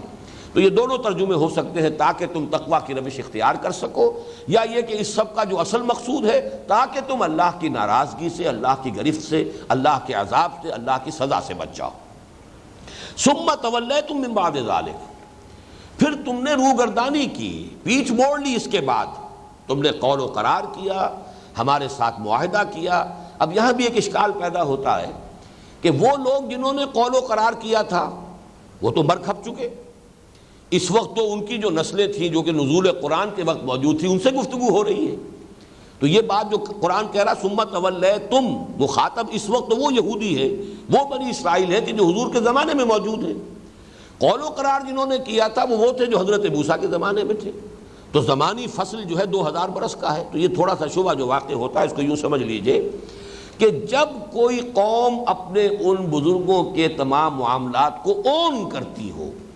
تو گویا کہ وہ خود بھی مخاطب ہوگی ان تمام چیزوں کی۔ انہوں نے ڈسون نہیں کیا، ان کے معاملات کو تسلیم کیا، پھر یہ کہ طرز عمل جو انہوں نے اختیار کیا خلاف ورزی کا اسی کو وہ خود اختیار کیے ہوئے ہیں۔ تو اس اعتبار سے یہ خطاب جو ہے اور ان کے اوپر اس فرد جرم کا عائد کیا جانا بالکل درست ہے، اس لیے کہ وہ اسی قوم کے ساتھ اپنے آپ کو منسوب کر رہے ہیں، اسی کے مطابق جو ہے وہ ان کا دعویٰ ہے۔ پھر یہ کہ ان کا اپنا طرز عمل بھی آج وہی ہے کہ جو ان کے ان آباء و اجداد نے کیا تھا کہ اللہ سے عہد کر کے توڑ دیا۔ اس حوالے سے وہ اشتباہ جو ہے وہ کوئی زیادہ وزنی نہیں ہے۔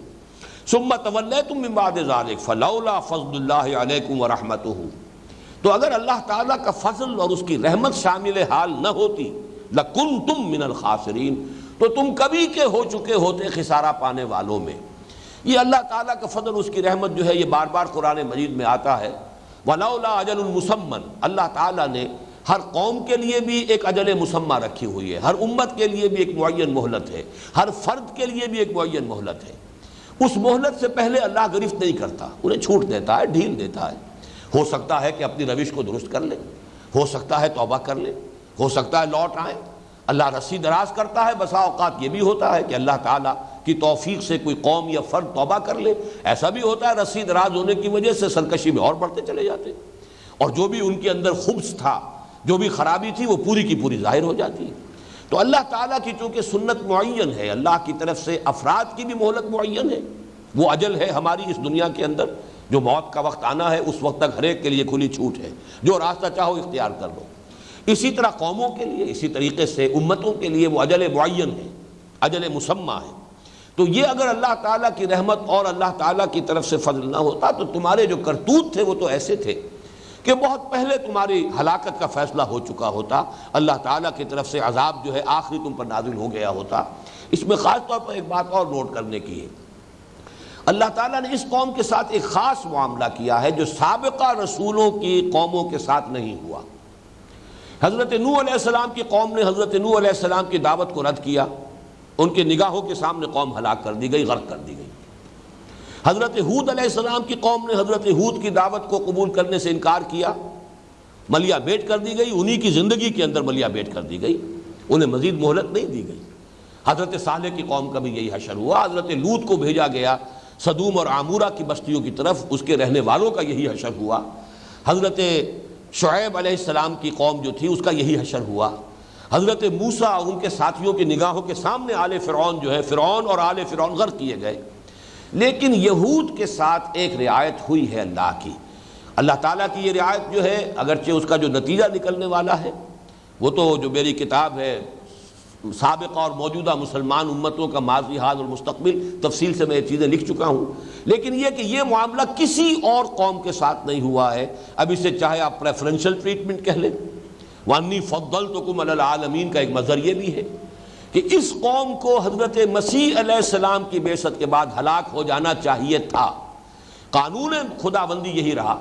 اس لیے کہ حضرت مسیح کے بارے میں صراحت کے ساتھ قرآن میں ہے رسولاً الی بنی اسرائیل، سورہ آل عمران میں پوری وضاحت کے ساتھ کہ انہیں رسول بنا کر بھیجا گیا ہے بنی اسرائیل کی طرف۔ سورہ صف میں بھی ہے وَإِذْ قَالَ عِيسَى ابْنُ مَرْيَمَ يَا بَنِي إِسْرَائِيلَ إِنِّي رَسُولُ اللَّهِ إِلَيْكُمْ مُصَدِّقًا لِمَا بَيْنَ يَدَيَّ مِنَ التَّوْرَاةِ وَمُبَشِّرًا بِرَسُولٍ يَأْتِي مِن بَعْدِي اسْمُهُ أَحْمَدُ۔ تو بنی اسرائیل کی طرف رسول بنا کر حضرت مسیح بھیجے گئے، اور حضرت مسیح کی نہ صرف یہ کہ انہوں نے دعوت قبول نہیں کی بلکہ اپنے بش پڑتے تو انہیں سولی پر چڑھا دیا۔ اس کے باوجود اس قوم کو ہلاک نہیں کیا گیا۔ اب یا تو یہ ایک رعایت ہے، یا یہ کہ بہرحال چونکہ اس کا آخری جو حشر ہونا ہے، اور ایک جو حکمت میرے سامنے آئی ہے وہ میں اپنی اس کتاب میں لکھ چکا ہوں کہ ان کے ہاتھوں اس امت مسلمہ کا جو برتر اور افضل تر حصہ ہے اس کو بدترین سزا دینی مقصود ہے اللہ تعالیٰ کی حکمت میں۔ عربوں کو جو توہین اور تذلیل آج ہو رہی ہے ہماری نگاہوں کے سامنے، کہ جس ریاست کو تسلیم کرنے کے لیے تیار نہیں تھے، نصف صدی ہونے کو آ رہی ہے، اس کے ساتھ بیٹھنے کو تیار نہیں تھے، اس سے گفتگو کرنے کو تیار نہیں تھے، اس کے ہاتھوں 3 مرتبہ پٹائی ہو چکی ہے، اور اب ایک ایک کر کے ہر ملک جو ہے اس کے ساتھ ایک سے دوسرا آگے بڑھ کر، ابھی شاہ حسین صاحب نے جو کچھ کیا وہ تو سب سے آگے نکل گئے، خاموشی اندر ہی اندر وہ ساری دوستی کی پینگیں بڑھا کر، اور وہ تو سرحد ہی گویا کہ کل عدم کر دی ہے انہوں نے، شرق اردن کے درمیان اسرائیل کے درمیان اب کوئی سرحد نہیں، اوپن آمد و رفت۔ یہ حال ہو رہا ہے اس قوم کے ہاتھوں توحید اور تذلیل کا جو مغضوب علیہم ہے، ضربت علیہم الذلۃ والمسکنۃ وباؤوا بغضب من اللہ۔ اسی کو میں کہتا رہا ہوں کہ یہ جو انگریزی محاورہ ہے to add insult to injury, جس کی مثال بھی میں نے دی ہے کہ یو پی کے علاقوں میں، دیہاتی علاقوں میں ایک دستور تھا کہ جب کسی کو کوئی سزا دیتے تھے، مثلا راجپوت ہے، اب راجپوت کو کہ کوئی بڑا غلط حرکت اس سے سرزد ہو گئی، جوتیاں لگانی ہیں اس کو، تو چمار کے ہاتھوں سے جوتیاں لگواتے تھے تاکہ ایک تو جوتی لگنے کی جو تکلیف ہے وہ ہو، اور ایک یہ کہ چمار کے ہاتھوں جوتی لگ رہی ہے، یہ ہے to add insult to injury والی بات۔ یہ معاملہ اس امت کے افضل حصے کے ساتھ، یعنی عرب افضل ہے، اس میں کوئی شک نہیں، اللہ تعالیٰ نے انہیں فضیلت دی ہے، وہ امیین ہیں، حضور ان میں سے تھے صلی اللہ علیہ وسلم، یہ رتبہ بلند ملا جس کو مل گیا ہر مدعی کے واسطے دار و رسل کہا، حضور انہی میں سے تھے۔ پھر ان کی زبان میں یہ کتاب موجود ہے، ہمیں تو چٹائی توڑ تعلیم حاصل کرنی پڑتی ہے اس کتاب کو سمجھنے کے لیے، ان کی مادری زبان میں یہ کتاب موجود ہے۔ پھر جو ان کے کرتوت ہیں، جو ان کا طرز عمل ہے، ان کا رخ جو ہے جدھر ہے، جس طرح اللہ کی کتاب کو انہوں نے اپنی پیٹھوں کے پیچھے پھینکا ہے، نبذ فریق من الذین اوتوا الکتاب کتاب اللہ وراء ظہورہم، تو اس کی سزا جو ہے آج شاید اسی لیے ان کو باقی رکھا گیا کہ اس امت مسلمہ، امت محمد صلی اللہ علیہ وسلم کے افضل حصے کی پٹائی اور ان پر جو اللہ تعالیٰ کا عذاب آنا وہ ان کے ہاتھوں آئے گا۔ اس کے بعد ان کی آخری جو ہے وہ ایکسٹرمینیشن، اور وہ حضرت مسیحی کے ہاتھوں ہوگی، وہ قانون خداوندی پورا ہوگا، جیسے حضرت نوح کی نگاہوں کے سامنے ان کی پوری قوم غرق ہوئی، حضرت ہود کے عین اپنے سامنے ان کی پوری قوم جو ہے وہ ہلاک کی گئی، حضرت صالح کے سامنے ان کی قوم ہلاک کی گئی، حضرت لوط علیہ السلام کی موجودگی میں، بلکہ یہ کہ ذرا انہیں کہہ دیا گیا تھا کہ یہاں سے چلے جاؤ، ورنہ یہ ہے کہ ان کی زندگی ہی میں وہ پوری دونوں بستیاں ختم ہوئیں، اور حضرت موسیٰ کے تو عین نگاہوں کے سامنے آل فرعون غرق کیے گئے۔ اسی طریقے سے حضرت عیسیٰ کے ہاتھوں ہی یہ قوم ہلاک ہونی ہے۔ حضرت عیسیٰ علیہ السلام کو دوبارہ آنا ہے، زندہ آسمان پر اٹھائے گئے ہیں، اور آخری دور کے یہ واقعات جو ہے اس کے لیے سٹیج بالکل تیار ہو رہا ہے۔ تمہید جس کو کہتے ہیں، تمہید کہتے ہی اسے ہیں بستر بچھانا، مہدت لہو تمہیدا، اس کے لیے میں نے پوری طرح راہ جو ہے ہموار کر دی ہے، ان حالات و واقعات کے لیے سٹیج تیار ہو رہا ہے، بلکہ ہو چکا ہے۔ بہرحال اس کو نوٹ کر لیجئے، ثم تولیتم من بعد ذلک فلولا فضل اللہ علیکم ورحمتہ لکنتم من الخاسرین۔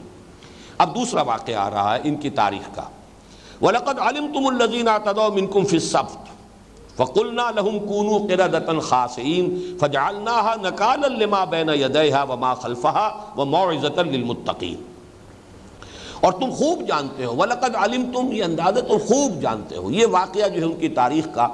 معلوم ہوتا ہے کہ بنی اسرائیل میں پوری طرح معروف تھا، مشہور تھا، لوگ جانتے تھے کہ یہ واقعہ ہمارے ایک حصے کے ساتھ، ایک قبیلہ ان کا جو ہے آباد تھا، اور حضرت داؤد علیہ السلام کے عہد کے اندر ہی یہ واقعہ پیش آیا ہے۔ حضرت داؤد کا زمانہ حضرت مسیح سے 1000 برس قبل کا زمانہ ہے۔ اس زمانے میں ان کی بنی اسرائیل کا کوئی ایک قبیلہ آباد تھا جو اب جو شہر ایلات ہے، ایلات یا ایلا یا عقبہ، اسی کا جو ہے صدر ناصر صاحب نے بلاکیڈ کیا تھا، تو 1967 کی جنگ ہوئی تھی۔ 1967 کی عرب اسرائیل جنگ جو ہے کیوں ہوئی، ٹریگر کیوں ہوئی، اس کا واقعہ یہی تھا کہ ایلات کا بلاکیڈ کیا صدر ناصر نے۔ یہ اصل میں اسرائیل کا واحد راستہ تھا کہ جو بحیرہ قلزم سے اسے اس کے پاس جو ساز و سامان آتا تھا، یہ ایک ہی بندرگاہ اس کی تھی، باقی تو بندرگاہیں جو بھی ہیں وہ بحیرہ روم کے ساتھ ہیں، لیکن یہ کہ جنوب کے ٹپ پر جو اس کی تھی، اسرائیل کی بالکل جنوبی سرحد کے ساتھ یہ ایلا یا ایلات کی بندرگاہ ہے، اور اس علاقے میں اس زمانے میں بنی اسرائیل کا ایک قبیلہ آباد تھا، اور چونکہ سمندر کے کنارے رہتے تھے تو ماہی گیری ان کا پیشہ تھا، مچھلیاں پکڑتے تھے، اسی سے ان کی جو ہے وہ گزر بسر ہوتی تھی۔ وہاں انہوں نے پھر سبت کا قانون جب ہے وہ ان کے ہاں تھا بڑا سخت۔ اصل میں تو یہ جان لیجئے کہ اللہ تعالیٰ نے ہفتے کا ایک دن جو مخصوص کیا تھا کہ باقی 6 دن تم اپنے جو بھی دھندے کرتے ہو، کاروبار کرتے ہو، ایک دن ہفتے کا ہماری یاد کے لیے وقف کر لو، تو اللہ نے تو یہ دن مقرر کیا تھا جمعے کا، وہی کہ جو پھر آخر میں امت مسلمہ، امت محمد صلی اللہ علیہ وسلم کو پھر وہ نعمت اللہ نے عطا فرما دی۔ لیکن یہودیوں نے شرارت کر کے جمعے کی بجائے اپنے لیے سبت کا دن، ہفتے کا دن اختیار کیا۔ عیسائی اس سے ایک دن اور آگے گئے، انہوں نے اتوار کا دن اختیار کیا۔ بہرحال یہ دن جو ہے ابراہیمی مذاہب میں ان دنوں کا مسئلہ جو ہے اس کی حکمت سمجھ لیجئے۔ حکمت یہ تھی کہ ایک دن ایسا ہو کہ جس میں انسان بالکل یکسو ہو کر، کوئی کاروبار دنیاوی نہ ہو، دنیا کے دھندوں اور بکھیڑوں سے بالکل یکسو ہو کر صرف اللہ کے ساتھ لو لگائیں، جو بھی کتاب اللہ نے دی ہے اس کو پڑھیں، اس کی تلاوت کریں، اس کو سمجھیں سمجھائیں، یا جو بھی نوافل ادا کریں۔ بہرحال وہ دن ان کا دنیاوی دھندوں سے بالکل علیحدہ ہو کر اللہ کی یاد کے لیے خالص ہو جائے۔ اس میں کوئی بھی کاروبار دنیاوی کرنا مطلقاً حرام تھا۔ ہمارے ہاں جمعے کے معاملے میں اللہ نے بہت تخفیف کر دی ہے۔ وہ حرمت کا حکم جو ہے اذان جمعہ سے لے کر اور نماز کے ادا ہونے تک ہے صرف۔ یا ایھا الذین آمنوا اذا نودی للصلاۃ من یوم الجمعۃ فاسعوا الی ذکر اللہ وذروا البیع، چھوڑ دو کاروبار۔ یہ ذروا البیع جو ہے امر کا صیغہ ہے، تو کاروبار دنیاوی مطلقاً حرام ہو جاتا ہے جمعے کے دن، ہمارے ہاں بھی جمعے کی اذان کے ساتھ۔ لیکن فَإِذَا قُضِيَتِ الصَّلَاةُ فَانتَشِرُوا فِي الْأَرْضِ وَابْتَغُوا مِنْ فَضْلِ اللَّهِ، جب نماز ادا ہو چکے تو اب تم زمین میں منتشر ہو کر اللہ کا فضل تلاش کر سکتے ہو۔ گویا کہ صرف اتنی سی مدت کے لیے وہ حکم اللہ نے آسان کر دیا ہے شریعت محمدی میں، جمعے کے دن صرف اتنے وقت کے لیے کاروبار دنیاوی حرام ہے۔ شریعت موسوی میں یہ پورا دن جو ہے سبت کا یہ حرام مطلق تھا۔ اب بھی جو لوگ پریکٹسنگ یہودی ہیں امریکہ میں، وہ ہفتے کے دن کوئی ٹیلی فون کال بھی ریسیو نہیں کرتے، اس قدر وہ اب بھی پابندی کر رہے ہیں۔ جو بھی پریکٹسنگ ہے، کم تعداد ہے یہودیوں میں کہ جو واقعتاً اپنی شریعت کے اوپر عمل پیرا ہیں، لیکن امریکہ میں خاص طور پر نیو یارک میں، جس کو کچھ لوگ نیو یارک کہتے ہیں اس لیے کہ بڑی کثیر تعداد میں یہودی وہاں آباد ہیں، بڑے بڑے علاقے ایسے ہیں جو ایکسکلوسیولی جو یہودی لوکیلٹیز ہیں، ان میں ان کے سینیگاگس ہیں، اور آپ ان کے ہاں دیکھیں گے چلت پھرت جو ہے ان کی بڑی لمبی لمبی داڑھی، لمبے لمبی زلفیں، لمبے لمبے سیاہ کوٹ ان کے، اور دور سے کوئی شخص دیکھے تو معلوم ہو کہ کوئی بہت ہی بڑا کوئی عالم دین مسلمان چلا آ رہا ہے، سوائے اس کے کہ وہ ٹوپی ان کی چونکہ ہے وہ کالی ٹوپی، صرف اس کے ساتھ چونکہ وہ ہیٹ نما چھجا بھی ہوتا ہے، اس سے تو آپ سمجھ سکتے ہیں کہ یہ یہودی ہے، ورنہ باقی ہر اعتبار سے وہ بڑا متشرع قسم کا مسلمان نظر آتا ہے۔ اس لیے کہ شریعت موسوی اور شریعت محمدی علیہ صاحب الصلاۃ والسلام میں بہت سی چیزوں میں بڑی مماثلت ہے۔ بنیادی تو حکم وہی تھے جو کہ شریعت موسوی میں دیے گئے تھے، اسی میں کچھ تبدیلیاں ہوئی ہیں کہ جو شریعت محمدی صلی اللہ علیہ وسلم کی شکل میں ہمارے سامنے۔ تو بہرحال ان کے ہاں جو یہ سبت کا حکم بہت سخت تھا، اس میں یہ کہ مچھلیوں کو پکڑنے کے لیے باہر ہے ان پر پابندی تھی۔ اللہ تعالیٰ نے حیوانات میں بھی ایک حص رکھی ہوئی ہے، بلکہ آج تو ہمیں معلوم ہے کہ جمادات میں بھی حص ہے، پتھروں میں بھی حص ہے، احساس ہے، نباتات میں بھی ہے، تو حیوانات میں تو ظاہر بات ہے اس سے کہیں بڑھ کر ہے۔ مچھلیوں کو بھی اندازہ ہو گیا کہ ہفتے کا ایک دن ہمیں کوئی کچھ نہیں کہتا، باقی 6 دن ہماری شامت رہتی ہے، تو وہ 6 دن جو ہے وہ ڈیپ واٹرز کے اندر ساحل سے دور چلی گئی، اور ہفتے کا دن جب آیا ساحل کے قریب آ رہی ہیں، اٹکیلیاں کر رہی ہیں، چھلانگیں لگا رہی ہیں، جیسے کبھی کماڑی میں کھڑے ہو کر دیکھیں آپ کبھی تو کبھی کوئی جو ہے مچھلی جو ہے چھلانگ لگا کے اوپر آتی ہے، پھر وہ غڑپ سے پانی میں جاتی ہے۔ اب یہ اٹکیلیاں کر رہی ہیں، یہ غریب کھڑے دیکھ رہے ہیں، کیا کریں، پکڑ نہیں سکتے، ہاتھ بندھے ہوئے، شریعت نے ہاتھ باندھ دیا ہے۔ لیکن یہ کہ ہوتے ہوتے جب ایمان کمزور پڑا تو اب ہوتا یہ ہے کہ شریعت کو ظاہر کو برقرار رکھتے ہوئے اس کی روح کو ختم کرنا، یہ ہے وہ مرض جو مسلمان امتوں کا مشترک مرض ہے، ہم میں بھی پیدا ہوا، اور اس کی ایک بڑی مثال ان کے ہاں جو ہے بہت نمایاں مثال اس شکل میں آئی۔ انہوں نے کرنا یہ شروع کر دیا کہ ہفتے کے روز بڑے بڑے گڑھے کھود کر سمندر کا پانی مچھلیوں سمیت وہ چلا آیا ہے، گڑھوں کے اندر جو ہے وہ لے آئے، اور پھر ان کا جو تعلق تھا سمندر کے ساتھ اس کو بلاک کر دیا۔ اب یہ پونڈ جو بن گئے، یہ جو تالاب بن گئے ساحل کے ساتھ ساتھ، ان میں مچھلیاں بھی ہیں، سمندر میں واپس جانے کا راستہ انہوں نے بلاک کر دیا۔ مچھلی پکڑی تو نہیں، پکڑی اتوار کے روز آ کر، لیکن ظاہر بات ہے کہ پورا ہفتے کا دن تو لگا دیا وہ گڑھے کھودنے میں۔ جو اصل مقصد تھا شریعت کا وہ تو یہ تھا کہ اللہ کو یاد کرو، تورات کا مطالعہ کرو، ذکر اذکار کرو، نمازیں پڑھو، نوافل ادا کرو، جو بھی شکل ہو، اصل تو یہ اس لیے تھا۔ لیکن یہ کہ وہ حکم جو ہے بظاہر تو برقرار ہے کہ ہم نے مچھلی پکڑی نہیں، روح جو ہے اس حکم کی وہ ختم، اس لیے کہ وہ اللہ تعالیٰ کی یاد کی بجائے وہ گڑھے کھودنے میں لگ گئی۔ یہ ہے ایک دوسرا معاملہ کہ جو جنرلائزڈ فارم میں سامنے رکھیے،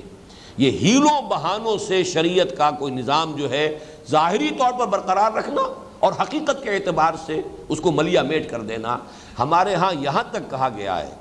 اور یہ چیزیں ابو الفضل اور فیضی جیسے علماء کے بارے میں کہی گئی ہیں، کہ اب شریعت کا چونکہ قانون ہے کہ آپ کے پاس مال جو ہے اور آپ صاحب نصاب سال بھر رہے ہو، ہولان ہول اگر ہو جائے تب زکوٰۃ جو ہے وہ آپ کے ذمے ہے۔ 11 مہینے کے بعد اپنی ساری دولت بیوی کے نام منتقل کر دی، لہذا آپ کے پاس دولت 11 مہینے نہیں رہی، اب آپ تو فقیر ہو گئے، آپ کے پاس کچھ نہیں ہے، نصاب نہیں ہے، لہذا زکوٰۃ نہیں دینی۔ اب 11 مہینے جب بیوی کی اس کی جو ہے ملکیت میں ہوئے تو اس کو واپس منتقل کروا لیا، تاکہ سال کسی پر پورا ہو ہی نہ، زکوٰۃ دینی نہ پڑے۔ اب یہ جو ہے یہ شریعت کے ساتھ کھیل ہے، مذاق ہے، بازی بازی باریش بابا ہم بازی۔ یہ ایک مثال ہے جو کہی جاتی ہے، میں نے عرض کر دی، باقی اس کی اور بے شمار شکلیں ہیں کہ ظاہری اعتبار سے شریعت کا حکم برقرار، بالکل ایسے جیسے کہ کوئی چوکھٹ ہے، اندر سے تو کھا گئی اس کو دیمک، لیکن دیمک کو بھی اللہ نے اتنی عقل دے رکھی ہے کہ اوپر ایک ونیئر وہ چھوڑتی جاتی ہے کہ اگر کہیں اوپر سے نظر آ گیا گھر والوں کو کہ چوکھٹ کے اندر دیمک لگی ہوئی ہے تو ہماری شامت آ جائے گی، لہذا اوپر وہ ایک چپٹی سی رہتی ہے، اس کو وہ ختم نہیں ہونے دیتی، اندر ہی اندر جو ہے اس کو کھا جاتی ہے۔ تو شریعت کو اس کی اصل روح کو قطربود کر دینا، لیکن اس کے اوپر ایک ونیئر قائم رکھنا کہ شریعت کی پابندی ہو رہی ہے، یہ ہے شریعت کے ساتھ مذاق، جس کی سب سے نمایاں مثال یہ تھی۔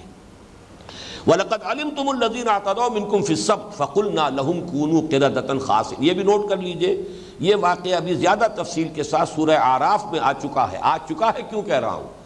اگرچہ ترتیب مصحف میں تو سورہ اعراف بہت دور ہے ابھی، لیکن یہ کہ چونکہ ترتیب نزول میں سورہ اعراف مکی ہے اور یہ ہم پڑھ رہے ہیں سورہ بقرہ یہ مدنی ہے،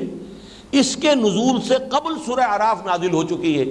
لہذا تفصیل جو ہے 163 آیت سے لے کر 166 آیت تک، یعنی 4 آیات میں وہاں تفصیل کے ساتھ یہ واقعہ آیا ہے، اور جو باقی تفاصیل انشاءاللہ جب وہاں پہنچیں گے تو اسی وقت اس کا مطالعہ کریں گے۔ اس وقت جتنی ضروری بات تھی اس آیت کو سمجھنے کے لیے وہ میں نے گوش گزار کر دی۔ وَلَقَدْ عَلِمْتُمُ الَّذِينَ اعْتَدَوْا مِنْكُمْ فِي السَّبْتِ، اور تم خوب جانتے ہو اپنے میں سے ان لوگوں کو جنہوں نے ہفتے کے قانون میں زیادتی کی، اس کو غطربود کیا، اس کو توڑا۔ وَقُلْنَا لَهُمْ كُونُوا قِرَدَةً خَاسِئِينَ، تو ہم نے ان سے کہہ دیا، یعنی ہمارا یہ حکم ہوا کہ بن جاؤ ذلیل بندر۔ یہاں پھر وہی دقت پیش آتی ہے ہمارے جدید مفسرین کو کہ یہ مس جو ہے مانوی تھا، ان کی سیرت کے اعتبار سے تھا، ان کے کردار کے اعتبار سے تھا، یہ شکلیں جو ہے تبدیل نہیں کی گئی تھی۔ یہ پھر وہی دقت ہے، خرق عادت کی کوئی توجیہ ایسی کرنے کی کوشش کہ جس میں فزیکل لاز ٹوٹنے نہ پائیں۔ یہ اصل میں ایک خاص دور میں تو اس کا بہت ہی ہمارے علماء اور مفسرین کو جو ہے اس کا بہت شوق رہا ہے، اس لیے کہ یہ پچھلی صدی کے اواخر میں جب کہ سائنس آئی ہے ہمارے ہاں، اور وہ سائنس کا دور بھی تھا نیوٹونین فزکس کا دور،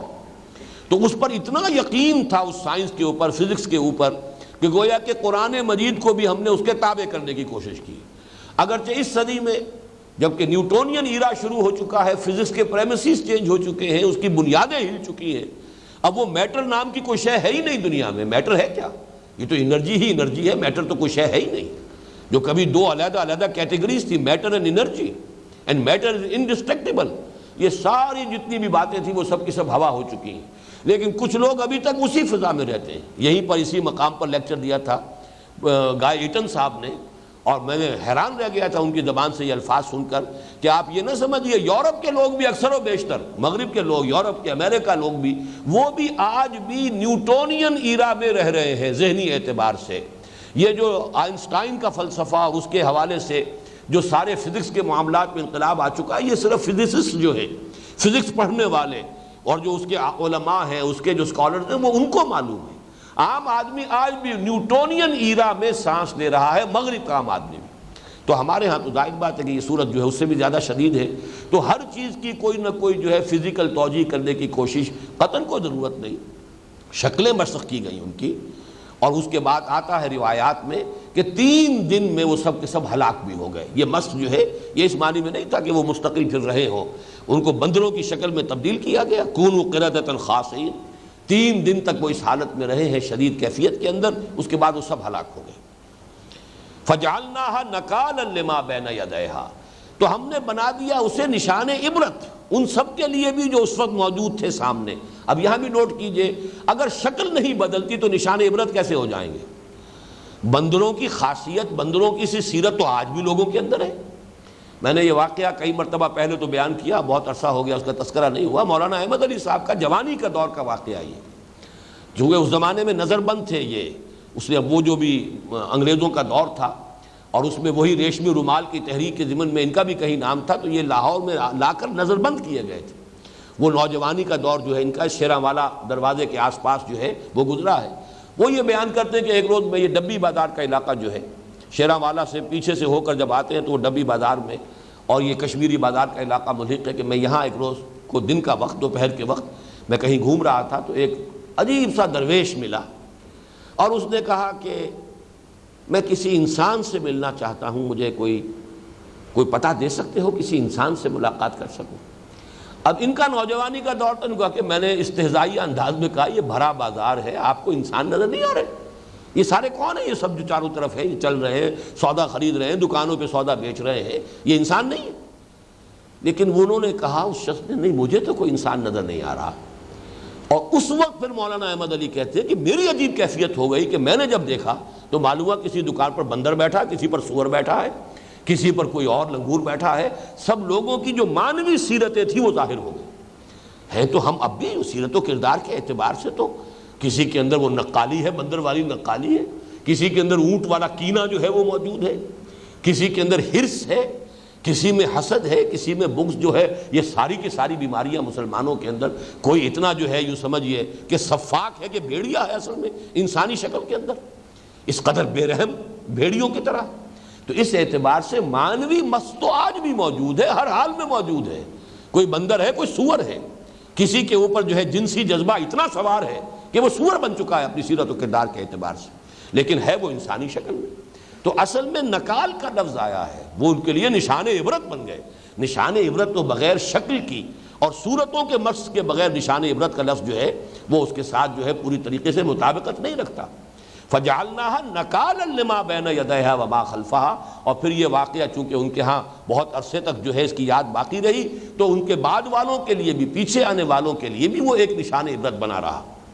وَمَوْعِظَةً لِّلْمُتَّقِينَ، اور پھر یہ کہ وہ اہل تقویٰ جن کے دلوں میں اللہ کا خوف ہے ان کے لیے نصیحت کا ذریعہ بنا، مجرموں کے لیے نشان عبرت اور اہل تقویٰ کے لیے موعظت اور نصیحت کو اخذ کرنے کا معاملہ۔ جیسے کہ حضور نے فرمایا السعید من وعظ بغیرہ، اصل میں سعادت مند وہ ہے جو دوسرے کو دیکھ کر اس سے نصیحت اخذ کر لے، اس سے اپنے لیے جو ہے وہ عبرت پکڑے اور اپنی روش کو درست کر لے۔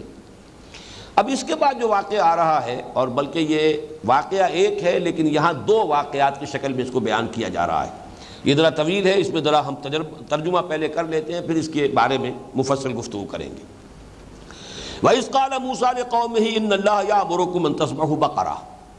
اور یاد کرو جب کہ کہا تھا موسیٰ نے اپنی قوم سے، یقیناً اللہ تمہیں حکم دے رہا ہے کہ گائے کو ذبح کرو۔ یہ بقرہ جو ہے عربی زبان میں اگرچہ گائے کے لیے آتا ہے، اور اس کا نر جو ہے مذکر وہ سور کا لفظ موجود ہے بیل کے لیے، لیکن عام یوسیج میں نر اور مادہ دونوں کے لیے بھی بقرہ کا لفظ استعمال ہو جاتا ہے۔ اس لیے بعض لوگوں کا خیال، بعض لوگوں نے ترجمہ بیل کیا ہے یہاں، لیکن یہ کہ اس سے آگے چل کر جب بات آتی ہے عوان بین ذالک، نہ بکر ہو تو یہ کہ بن بیاہی ہو بچیا، وہاں ثابت ہو جاتا ہے کہ یہاں مراد بیل نہیں بلکہ گائے ہے۔ ایک گائے ذبح کرو۔ قالوا اتتخذنا ہزوا، انہوں نے کہا کیا آپ ہمارا مذاق اڑا رہے ہیں، ہم سے استہزاء کر رہے ہیں، تمسخر کر رہے ہیں، یہ کیا بات آپ نے کہی کہ گائے ذبح کرو۔ قال اعوذ باللہ ان اکون من الجاہلین، حضرت موسیٰ نے فرمایا میں اللہ کی پناہ میں آتا ہوں اس سے کہ میں جاہلوں میں سے بنوں۔ یہ مذاق کرنا، استہزاء کرنا یہ نبی کی شان نہیں ہوتا۔ ایک جان لیجئے ایک مزاح ہوتا ہے، لطیف انداز کا مزاح، وہ اور شے ہے۔ مذاق اور استہزاء اور تمسخر یہ تو کسی شریف انسان کے بھی شایان شان نہیں کو جائے کہ نبی اور جلیل القدر نبی اور رسول اور اولو العزم من الرسول میں سے حضرت موسیٰ علیہ السلام کی شایان شان ہو۔ البتہ مزاح جو ہے شگفتگی مزاج کی وہ حضور صلی اللہ علیہ وسلم کے ہاں بھی تھی، وہ ایک بالکل دوسری شے ہے۔ معاذ اللہ، قال اعوذ باللہ ان اکون من الجاہلین قالوا ادع لنا ربک یبین لنا ما ہی، انہوں نے کہا کہ ذرا اب اپنے رب سے درخواست کرو، پکارو اپنے رب کو کہ وہ ہمارے لیے واضح کر دے کہ وہ کیسی گائے چاہتا ہے، کیسی گائے ہم ذبح کریں۔ قال انہ یقول انہا بقرۃ لا فارض ولا بکر، حضرت موسیٰ نے فرمایا کہ اللہ تعالیٰ ارشاد فرما رہا ہے کہ وہ گائے ایسی ہونی چاہیے کہ نہ تو بہت بوڑھی ہو فارض، ولا بکر، اور نہ وہ بچیا ہو بن بیاہی کہ ابھی اس کے ہاں کوئی اور جو ہے ولادت نہ ہوئی ہو کسی بچڑے یا بچیا کی۔ تو یہاں ثابت ہو جاتا کہ بیل کے ساتھ یہ معاملہ نہیں ہو سکتا، یہ بکر کا لفظ جو ہے وہ تو گائے ہی پر یعنی مؤنث ہی پر اس کا اطلاق ہوگا۔ لا فارض ولا بکر اوان بین ذالک، اس کے بین بین ہونی چاہیے، درمیانی عمر کی ہو، بالکل بچیا بھی نہ ہو اور بہت بوڑھی بھی نہ ہو۔ ففعلوا ما تؤمرون، تو اب کر گزرو جس کا تمہیں حکم دیا جا رہا ہے، ذبح کرو۔ قالوا ادع لنا ربک یبین لنا ما لونھا، اب انہوں نے مزید ایک جو ہے پخ نکالی، انہوں نے کہا کہ ذرا پھر دوبارہ اپنے رب سے درخواست کیجئے، پکاریے اپنے رب کو، مناجات کیجئے، مراقبہ کیجئے، اور اس سے کہیے کہ وہ ہمیں واضح کر دے پوری طرح، یبین لنا ما لونھا، اس کا رنگ کیسا ہونا چاہیے۔ قال انہ یقول انہا بقرۃ صفراء، حضرت موسیٰ نے فرمایا کہ اللہ تعالیٰ ارشاد فرما رہا ہے کہ وہ ہونی چاہیے زرد رنگ کی گائے، فاقع لونھا تسر صفراء فاقع لونھا تسر الناظرین، شوخ رنگ ہونا چاہیے اس کا، زرد رنگ شوخ، جو نگاہوں کو بڑا بھلا لگے، تسر الناظرین دیکھنے والوں کو بہت اچھا لگے، مسرت بخش ہو ان کے لیے۔ قالوا ادع لنا ربک یبین لنا ما ہی، پھر کہا انہوں نے کہ پھر ذرا اپنے رب سے مناجات کیجئے، پکاریے اپنے رب کو، اور ذرا کہیے کہ اچھی طرح واضح کر دے وہ ہمارے لیے کہ وہ کیسی گائے کی قربانی چاہتا ہے۔ ان البقرہ تشابہ علینا، یہ کچھ ہمارے اوپر کچھ یہ جو ہے متشابہ ہو گئی ہے، کیسی گائے، کس طرح کی گائے، اور ذرا پوری طریقے سے تعیین ہو جائے۔ وَإِنَّا إِنْ شَاءَ اللَّهُ لَمُهْتَدُونَ، اور انشاءاللہ یہ ہم کوئی گریز نہیں کر رہے، بچنا نہیں چاہ رہے، فرار کا راستہ نہیں تلاش کر رہے، بلکہ ہم چاہتے ہیں کہ ہم پر بات پوری طرح واضح ہو جائے، انشاءاللہ ہم ہدایت پر ہوں گے، ہدایت یافتہ ہوں گے اور اللہ کے حکم پر عمل کریں گے۔ قال انہ یقول انہا بقرۃ لا ذلول تثیر الارض ولا تسقی الحرث، تو حضرت موسیٰ نے فرمایا اللہ تعالیٰ کا ارشاد یہ ہے کہ وہ ایسی گائے ہونی چاہیے کہ اس سے کوئی کام نہ لیا جاتا ہو، کمیری گائے نہ ہو، تثیر الارض، نہ تو وہ ہل میں جوتی جاتی ہو، ہمارے ہاں یہ کام صرف بیلوں سے لیا جاتا ہے، اسی لیے شاید بعض حضرات کو خیال ہوا کہ شروع میں ترجمہ انہوں نے بیل کیا ہے، لیکن یہ کہ دوسری جگہوں پر گائیں جو ہیں وہ بھی اس میں استعمال ہوتی ہیں۔ لا ذلول تثیر الارض، نہ تو یہ کہ وہ کمیری ہو اس معنی میں کہ اس کو ہل میں جوتا جاتا ہو کہ وہ ہل چلائے زمین میں، ولا تسقی الحرث، اور نہ ہی وہ کسی رہٹ کے اندر جوتی جاتی ہو کہ اس سے وہ کھیتی کے اندر جو ہے سیراب کرے پانی، کسی رہٹ کو چلائے اور اس سے جو ہے پانی کسی کھیتی کے اندر سیراب کیا جائے، یا جیسے کہ بڑے گہرے کنوؤں میں سے کھینچے جاتا ہے پانی ڈول بڑا سا لے کر، اور وہ بیل جو ہے دور تک رسے کو کھینچتے ہوئے چلے جاتے ہیں، تو نہ تو ان کسی کاموں میں سے اس کا کوئی حصہ نہیں ہونا چاہیے۔ مسلمۃ لا شیۃ فیہا، اور دیکھو پوری طرح سالم یک رنگ ہونی چاہیے، اس میں کسی دوسرے رنگ کا کوئی دھبا نہ ہو۔ قالوا الآن جئت بالحق، انہوں نے کہا کہ اب آپ نے بات پوری طرح واضح کر دی، اب آپ صحیح بات جو ہے آپ کی طرف سے اس کی پوری وضاحت ہو گئی۔ فذبحوها وما كادوا يفعلون، تب انہوں نے ذبح کیا اسے اور وہ ہرگز کرنے والے نہیں تھے۔ اب اس میں ذرا سمجھ لیجئے کہ اس کا پس منظر کیا ہے۔ واقعہ جو ہے اصل میں ایک واقعہ ہے جس کو دو واقعوں کی شکل میں چونکہ یہاں بیان کیا جا رہا ہے، میرا خیال ہے بہتر یہ ہے کہ وہ دوسرے واقعے کو بھی ہم ترجمے کی حد تک مکمل کر لیں، پھر اس پر گفتگو کرتے ہیں۔ وَإِذْ قَتَلْتُمْ نَفْسًا، اب یہاں وَإِذْ قَتَلْتُمْ نَفْسًا سے متبادر یہ ہوتا ہے ظاہرہ کہ یہ دوسرا کوئی واقعہ، علیحدہ واقعہ ہے۔ وَإِذْ قَتَلْتُمْ نَفْسًا، ذرا یاد کرو جب کہ تم نے ایک جان کو قتل کر دیا تھا، فَادَّارَأْتُمْ فِيهَا، پھر تم نے اس میں ایک دوسرے پر الزام بازی شروع کر دی، فتداراتم فیہا اصل میں یہ ہے، لیکن یہ کہ تے اس کے ساتھ مدغم ہو گئی ہے دال کے ساتھ، فداراتم فیہا، تو تم نے ایک دوسرے پر الزام تراشی شروع کر دی، انہوں نے کیا ہوگا، اس نے کیا ہوگا، اس نے کیا ہوگا، اور اس کا جو قاتل جو ہے اس کا سراغ نہیں مل رہا تھا۔ واللہ مخرج ما کنتم تکتمون، اور اللہ تعالیٰ تو نکال کر رہنے والا تھا وہ شے جسے تم چھپا رہے ہو، ظاہر کرنے والا تھا اس شے کو جسے تم چھپانا چاہتے تھے۔ فَقُلْنَا اضْرِبُوهُ بِبَعْضِهَا، تو ہم نے کہا کہ اب ذرا ضرب لگاؤ اس مقتول کو اس ذبح شدہ گائے کے ایک حصے سے، اس کے کسی عضو سے اسے چھو، اسے مارو۔ کذالک یحیی اللہ الموتیٰ، اسی طریقے سے اللہ تعالیٰ مردوں کو زندہ کرے گا، ویریکم آیاتہ لعلکم تعقلون، اور اللہ تمہیں اپنی آیات دکھا رہا ہے تاکہ تم عقل سے کام لو، سمجھ سکو، اور تم ان باتوں کا فہم اور تفقہ حاصل کر سکو۔ یہ ہے اصل میں جو دو واقعات کی شکل میں یہاں آیا، اس میں تقریباً اجماع ہے مفسرین کا، یہ ایک ہی واقعہ ہے، اور واقعہ یہ ہے کہ ان کے ہاں، اور یہ زمانہ حضرت موسیٰ علیہ السلام کا ہے، تو جان لیجئے ابھی ان کے ہاں حکومت قائم نہیں ہوئی، بلکہ ابھی صحرائے سینا ہی کے اندر وہ جس کو کہ قرآن مجید میں سورہ مائدہ میں کہا گیا یتیہون فی الارض، ابھی یہ صحرائے تی ہی کے اندر بھٹک رہے ہیں، اور 6 لاکھ کی نفری تھی جو مصر سے نکلی ہے، اس کے بعد فرض کیجئے کہ درمیانی عرصے تک پہنچ گئے تو 20 برس میں اور ان کی تعداد کتنی بڑی ہوگی۔ تو چونکہ 12 قبیلے تھے تو جہاں پڑاؤ ہوتا تھا تو ہر قبیلے کا علیحدہ علیحدہ پڑاؤ ہے، تھوڑا تھوڑا ان کے درمیان فصل ہوتا تھا، وہاں ایک قتل ہو گیا کسی اسرائیلی کو، کسی اسرائیلی ہی نے ظاہر بات ہے قتل کر دیے، لیکن یہ کہ اب قاتل کا سراغ نہیں مل رہا تھا، کہیں پڑی ہوئی وہ لاش ملی۔ اب اس لاش کے بارے میں سوال پیدا ہوا کہ اس کے قاتل کی کیسے تلاش کی جائے۔ اس کے ضمن میں معلوم ہوتا ہے کہ حضرت موسیٰ علیہ السلام نے کہا کہ گائے ذبح کرو، اور گائے کے ذبح کرنے کے اندر ایک مصلحت یہ سامنے آ گئی کہ چونکہ یہ مصر میں جب رہے تھے، اور مصر میں یہ گائے گاؤ پرستی جسے ہم کہتے ہیں، تقدس کا معاملہ جو ہے گائے کے بارے میں وہ ان کے ذہنوں میں راسخ تھا، اور اسی لیے انہوں نے جب حضرت موسیٰ علیہ السلام کو اللہ تعالیٰ نے بلایا ہے کوہ طور پر تورات دینے کے لیے، تو انہوں نے گائے کی پرستی، بچڑے کی پرستی شروع کی تھی۔ اب یہ ہم یقین سے نہیں کہہ سکتے کہ یہ واقعہ اس سے پہلے کا ہے یا یہ واقعہ اس کے بعد کا ہے، لیکن یہ یقینی بات ہے کہ ابھی صحرائے تی ہی میں قوم تھی، اس لیے کہ حضرت موسیٰ علیہ السلام کا انتقال ہو گیا ہے اسی 40 سال کے عرصے میں۔ یتیہون فی الارض فإنہا محرمۃ علیہم 40 سنۃ یتیہون فی الارض، اور چونکہ حضرت موسیٰ کا واقعہ ہے تو ابھی یہ کہ ان کی بنی اسرائیل کی کوئی ریاست وجود میں نہیں آئی تھے ابھی صحرائے سینا ہی میں۔ یہ بھی ہو سکتا ہے تورات ابھی نہ دی گئی ہو، اور اسی کا زیادہ گمان ہے کہ اس سے پہلے کا یہ واقعہ ہے۔ اس میں یہ کہ معلوم کرنے کے لیے کہ کس نے یہ کیا ہے، تو شاید حضرت موسیٰ علیہ السلام نے گائے کو ذبح کرنے کا حکم دیا۔ اب گائے کا چونکہ ان کے ہاں ذہنوں میں بیٹھا ہوا تھا کوئی تقدس کا معاملہ، تو وہ گریز کر رہے تھے، گریز کے لیے یہ سارے انہوں نے کیسی ہو اس کو اور واضح کیجئے، کسی طریقے سے فرار کا کوئی راستہ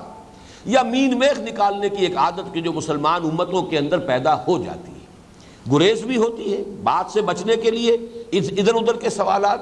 یا یہ کہ کوئی حکم دیا گیا ہے تو بجائے اس کے کہ جس سادہ الفاظ میں ایک حکم آیا ہے اس پر عمل کر لیا جائے، اس میں خام خواہ کی مین میخ نکالنا، جس کی ایک مثال ہے کہ جب حج کی فرضیت کا حکم آیا ہے مسلمانوں کے لیے، تو ایک صاحب نے کھڑے ہو کر کہا کہ حضور کیا ہر سال فرض ہے؟ حضور نے اعراض فرمایا، جواب نہیں دیا، وہ ادھر آ گیا، حضور کیا ہر سال فرض ہے؟ پھر آپ نے سکوت اختیار فرمایا، پھر اس نے تیسری مرتبہ سوال کیا، تو پھر آپ نے ذرا سخت لہجے میں ڈانٹ کر اس سے کہا کہ جو چیز اللہ تعالیٰ نے مجمل رکھی ہے تم کیوں اس کے بارے میں کھود کرید کر رہے ہو؟ اگر میں کہہ دوں کہ ہاں ہر سال فرض ہے تو ہمیشہ کے لیے فرض ہو جائے گی ہر سال، لیکن یہ کہ تم خواہ خواہ ایک چیز اللہ تعالیٰ نے مجمل رکھی ہے، زندگی میں ایک مرتبہ بہرحال وہ فرض ہے، باقی یہ کہ جس کو اللہ توفیق دے ہر سال کر سکتا ہو تو کرے۔ اور ایک روایت میں یہ آتا ہے کہ جس شخص کے اندر استطاعت ہو اور 5 سال گزر گئے ہو نہ جا رہا ہو، تو ایک طرح کی ملامت جو ہے اس حدیث کے اندر آئی ہے استطاعت والے کے لیے، اور حلال کے ذریعے سے، حرام ذریعے سے نہیں کہ حرام ذریعے سے دولت کما کر جو ہر سال حج کیا جا رہا ہے اس کو ذہن سے نکال دیجئے، لیکن یہ کہ حلال ذرائع سے کسی شخص کے لیے استطاعت ہے، تو پھر یہ کہ ایک حدیث میں تشویق اور ترغیب ہے کہ 5 سال اگر گزر گئے ہیں اور ایک شخص نہیں گیا ہے تو ایک طرح کی مغایرت سی ہے، شکوہ سا ہے اللہ کی طرف سے اس حدیث کے اندر جو سامنے آیا، اس کا مطلب میرے اس وقت مستحضر نہیں۔ بہرحال یہ ایک مثال ہے کہ خام خواہ اس طرح کے احکام میں مین میخ نکال کر اپنے اوپر سختیاں کروانا، ایک تو اس کی مثال سامنے آ گئی۔ اب یہ جو گائے ذبح کی گئی تھی، چونکہ بعد میں شریعت موسوی میں قسامہ کا ایک جو واقعہ ان کا ایک طریقہ مقرر کر دیا گیا، اس سے رہنمائی ملتی ہے۔ جو جانور اللہ کے نام پر ذبح کیا گیا ہے وہ گویا کہ شاعر اللہ میں سے ہے۔ یہ وہ بات ہے، میں چونکہ اس مسئلے میں کافی غور کرتا رہا ہوں پچھلے 2 ہفتوں سے کہ اس کی اصل حکمت کیا ہے، اور میرا ذہن منتقل ہوا ہے سورہ حج کی اس آیت کی روشنی سے، وَالْبُدْنَ جَعَلْنَاهَا لَكُم مِّن شَعَائِرِ اللَّهِ۔ جو جانور اللہ کے لیے ذبح کیا گیا ہو اسے بھی قرآن نے شاعر اللہ میں سے قرار دیا ہے۔ وہ اونٹ جو اللہ تعالیٰ کی راہ میں ذبح کیے گئے ہیں اور جو کہ یعنی قربان کیے جاتے ہیں خانہ کعبہ کے پاس لے جا کر، وہ بھی اللہ کے شاعر میں سے، وَالْبُدْنَ جَعَلْنَاهَا لَكُم مِّن شَعَائِرِ اللَّهِ۔ اب ان کے پاس کوئی شاعر اللہ میں سے شے موجود نہیں ہے اب تک۔ خانہ کعبہ ابھی ان کا کوئی تعارف ہی نہیں، ہیکل سلیمانی ابھی وجودی میں نہیں آیا، وہ تو ابھی سمجھیے کہ اور 500 برس کے بعد حضرت سلیمان کے ہاتھوں جو اس کی تعمیر ہوگی۔ تو یہ گویا کہ قربانی اللہ کے نام پر گائے کی کرا کر اور اس پر قسم دلانا کہ اب آؤ اور قسم کھاؤ، جو مختلف قبیلے کے لوگ آئیں اور قسم کھائیں کہ ہم نے قتل نہیں کیا، تو یہ گویا کہ قسامہ کا ایک اصول جو ہے جو بعد میں ان کی شریعت میں آیا بھی ہے، اور یہ مستقل قاعدہ ہو گیا تھا قتل کے مقدمات میں کہ اگر کسی مقتول کے قاتل کا پتہ نہ چل رہا ہو تو پھر ایک گائے ذبح کی جائے، اور جہاں اس گائے کو ذبح کیا گیا وہاں آ کر مختلف لوگ جو ہے وہ اپنے ہاتھ دھوئیں اس گائے کے اوپر اور یہ کہیں کہ ہم بری ہیں، ہمارے ہاتھ صاف ہیں، ہم نے اسے قتل نہیں کیا ہے۔ تو چونکہ یہ شاعر اللہ میں سے ہے، جیسے فرض کیجئے آپ کے ہاں قرآن مجید اٹھوایا جاتا، قسم کھاؤ، حلف اٹھاؤ، قرآن ہاتھ میں اٹھا کر قسم کھاؤ کہ میں نے یہ جرم نہیں کیا ہے، تو اس کے لگ بھگ یہ معاملہ کیا گیا کہ اللہ کے نام پر گائے ذبح کرائی گئی اور اس گائے پر آ کر سب کے سب قسم کھاؤ کہ تم نے قتل نہیں کیا ہے۔ اور چونکہ وہ لوگ یہ بھی کر گزرے، لہذا اس کا مسئلہ یہ کیا گیا کہ اللہ تعالیٰ نے پھر آخری شکل یہ کی کہ اللہ حضرت موسیٰ علیہ السلام سے فرمایا کہ اب ذرا اسی گائے کا ایک ٹکڑا جو ہے اس سے اس شخص کی مقتول کی لاش کو چھوؤ اور وہ ہم اسے زندہ کر دیں گے تھوڑی دیر کے لیے، اور پھر یہ کہ وہ اپنے قاتل کا نام بتا کر پھر اس کا انتقال ہو گیا۔ یہ واقعہ ہے کہ جو مفسرین نے بیان کیا ہے، تو یہ گائے کا ذبح کرنے کا حکم در حقیقت متعلق تھا اس سے کہ شاعر اللہ کا ایک وجود ہو اور اس پر قسم لی جائے لوگوں سے کہ وہ اعلان برات کریں کہ ہم نے قتل نہیں کیا، لیکن چونکہ پوری قوم وہ قسم کھا گئی، وہ جو بھی قاتل تھا اس نے بھی قسم کھا لی، وہ اس درجے کا معاملہ جو ہے شقی نکلا، تو اب اس کے لیے آخری شکل اللہ تعالیٰ نے یہ اختیار فرمائی کہ اسی گائے کے عضو سے اس مقتول کی لاش کو چھوا گیا اور تھوڑی دیر کے لیے اس میں جان پڑ گئی، وہ زندہ ہو گیا اور پھر اس نے اپنے قاتل کا نام بتایا اور اس کے بعد اس کا انتقال ہو گیا۔ یہاں فرمایا کذالک یحیی اللہ الموتیٰ، دیکھو تمہارے لیے اس معاملے میں اللہ تعالیٰ نے ایک اضافی جو تمہارے لیے اپنی رحمت رکھی ہے وہ یہ کہ احیاء موتیٰ جو کہ ایمان بالغیب کا ایک حصہ ہے، تمہارے لیے ایک مشاہدہ بھی کروا دیا ہے، جیسے حضرت ابراہیم کے بارے میں بھی اسی سورہ بقرہ میں آگے چل کر آئے گا، رب ارنی کیف تحیی الموتیٰ قال اولم تؤمن قال بلی ولکن لیطمئن قلبی۔ اگر مشاہدہ کرا دیا جائے تو کیا کہنے ہیں، پھر جو یقین پیدا ہو جائے گا وہ ظاہر بات ہے کہ محض صرف یہ کہ کہنے سے وہ بات شاید اس درجے تک نہ پہنچ پائے۔ کذالک یحیی اللہ الموتیٰ ویریکم آیاتہ، اسی طرح اللہ تعالیٰ مردوں کو زندہ کر دے گا، تمہاری نگاہوں کے سامنے جو ہے مقتول کی لاش میں جان پڑی، اس نے اپنے قاتل کا نام بتایا، اس کے بعد پھر اس کی موت واقع ہو گئی۔ ویریکم آیاتہ، اور اللہ تعالیٰ تمہیں اپنی نشانیاں دکھا رہا ہے، لعلکم تعقلون، تاکہ تم عقل سے کام لو۔ یہ سارے واقعات جیسا کہ میں نے عرض کیا شروع میں، یہ خرق عادت کے قبیل سے ہے، ان کی توجیہ جو ہے اس طرح کرنا کہ وہ قانون طبعی کے مطابق نظر آئیں، اس کا تکلف میرے نزدیک قطعاً غلط ہے۔ یہ تمام واقعات خرق عادت نوعیت کے ہیں، اور یہ چونکہ ابھی نسل انسانی بحیثیت مجموعی عہد طفولیت میں تھی ذہنی اعتبار سے، لہذا اس دور میں یہ واقعات ہمیں پے بپے مل رہے ہیں، یہ ہمیشہ کی چیزیں نہیں ہیں۔ شریعت محمدی جب آئی ہے صلی اللہ علیہ وسلم، اور جب قرآن اور دین کی تکمیل ہوئی ہے، تب یہ کہ ان چیزوں کی بجائے سیدھی سیدھی بات عقل سے سمجھو، اپنے عقل کو اور تفقہ اور جو بھی اللہ تعالیٰ نے تمہیں صلاحیت دی ہے ذہنی اور فکری، اس کے حوالے سے حقیقت کو سمجھو اور حق کا اتباع کرو۔ اب اس کے بعد وہ آیت آ رہی ہے کہ یہ جو دائمی، جیسے کہ پہلی آیت تھی ہمیشہ کے لیے دائمی بات، کہ کبھی یہ نہ سمجھنا کہ کسی امت میں ہونے کی وجہ سے تمہاری نجات ہو جائے گی، نجات ہے ایمان اور عمل صالح پر۔ اپنے اپنے دور میں جس جس نبی کی امتیں تھیں، کسی دوسرے نبی کی بعثت سے قبل وہ اگر اپنے نبی کی امت میں تھے لیکن اللہ پر ایمان اور یقین آخرت کا اور عمل صالح تھا تو ان کے لیے اللہ تعالیٰ کی طرف سے اجرہم عند ربہم، ان کا اجر محفوظ ہے، ولا خوف علیہم ولا ہم یحزنون۔ یہ ہے وہ جو پہلی آیت تھی۔ اب ذرا یہاں پڑھیے قوموں میں ہو کیا جاتا ہے رفتہ رفتہ، اس وجہ سے کہ ہم تو فلاں امت میں ہیں، جو کچھ بھی ہے لیکن تیرے محبوب کی امت میں ہے۔ یہ جو بڑھتے بڑھتے بیماری آتی ہے اس کا نام ہے قساوت قلبی، دل کا سخت ہو جانا۔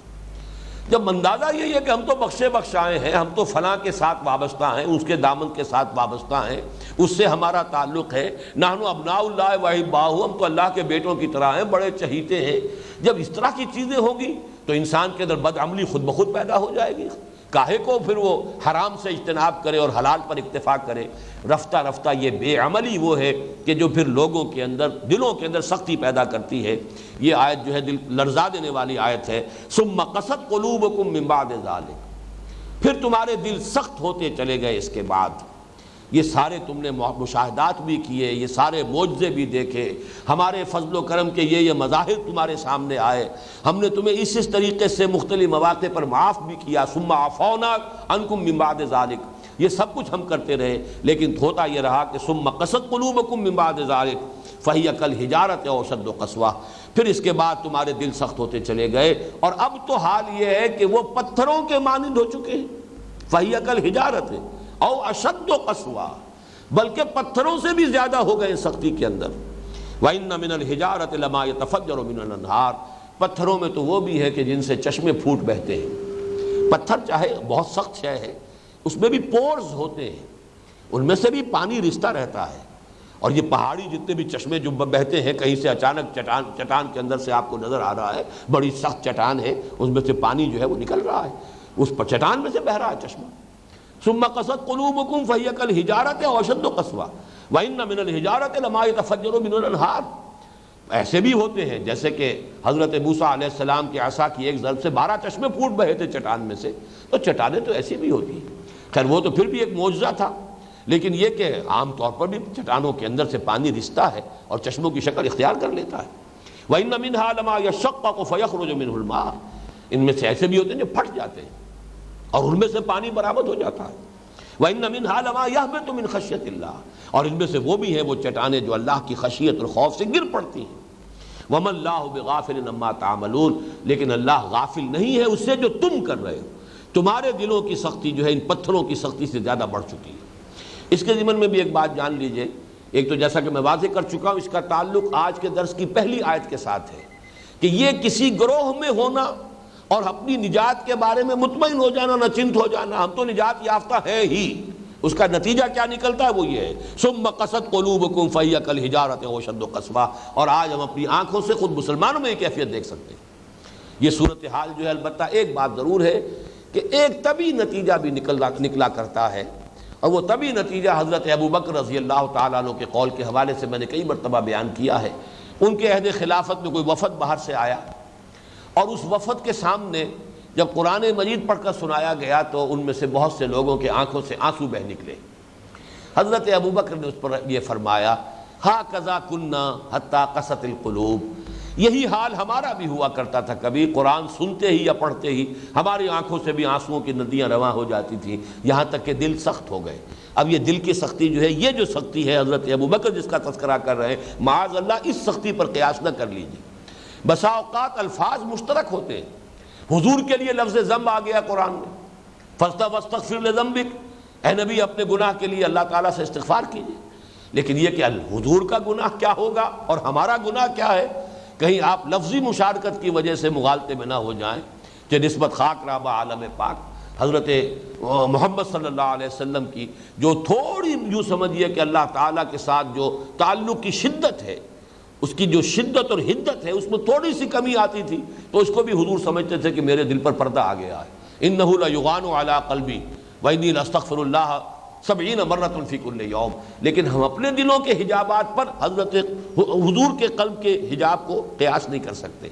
اسی طرح ایک سختی آ جاتی ہے، قرآن مجید جب شروع میں نازل ہوا ہے تو جو کیفیت صحابہ کرام کی ہوتی تھی، اب پڑھتے رہنے سے، مسلسل پڑھتے رہنے سے ظاہر بات ہے کہ ایک اس کے ساتھ مانوسیت بھی ہو گئی ہے، اس کے ساتھ گویا کہ ایک طرح کی عادت سی بھی بن گئی ہے، تو اس کے حوالے سے کسی درجے میں شدت کے اندر کمی آ جانا یہ وہ بات نہیں ہے۔ وہ قساوت قلبی وہ ہے کہ جس کی وجہ سے انسان فسق اور فجور میں مبتلا ہو جائے اور پھر بھی یہ سمجھے کہ ہم تو بخشے بخشائے ہیں، ہم تو اللہ تعالیٰ کے چہیتے اور لاڈلے ہیں۔ اللہ تعالیٰ اس قسم کے تمام مغالطوں سے ہمیں اپنی امان میں رکھے۔ اقول قولی ھذا واستغفر اللہ لی ولکم ولسائر المسلمین والمسلمات۔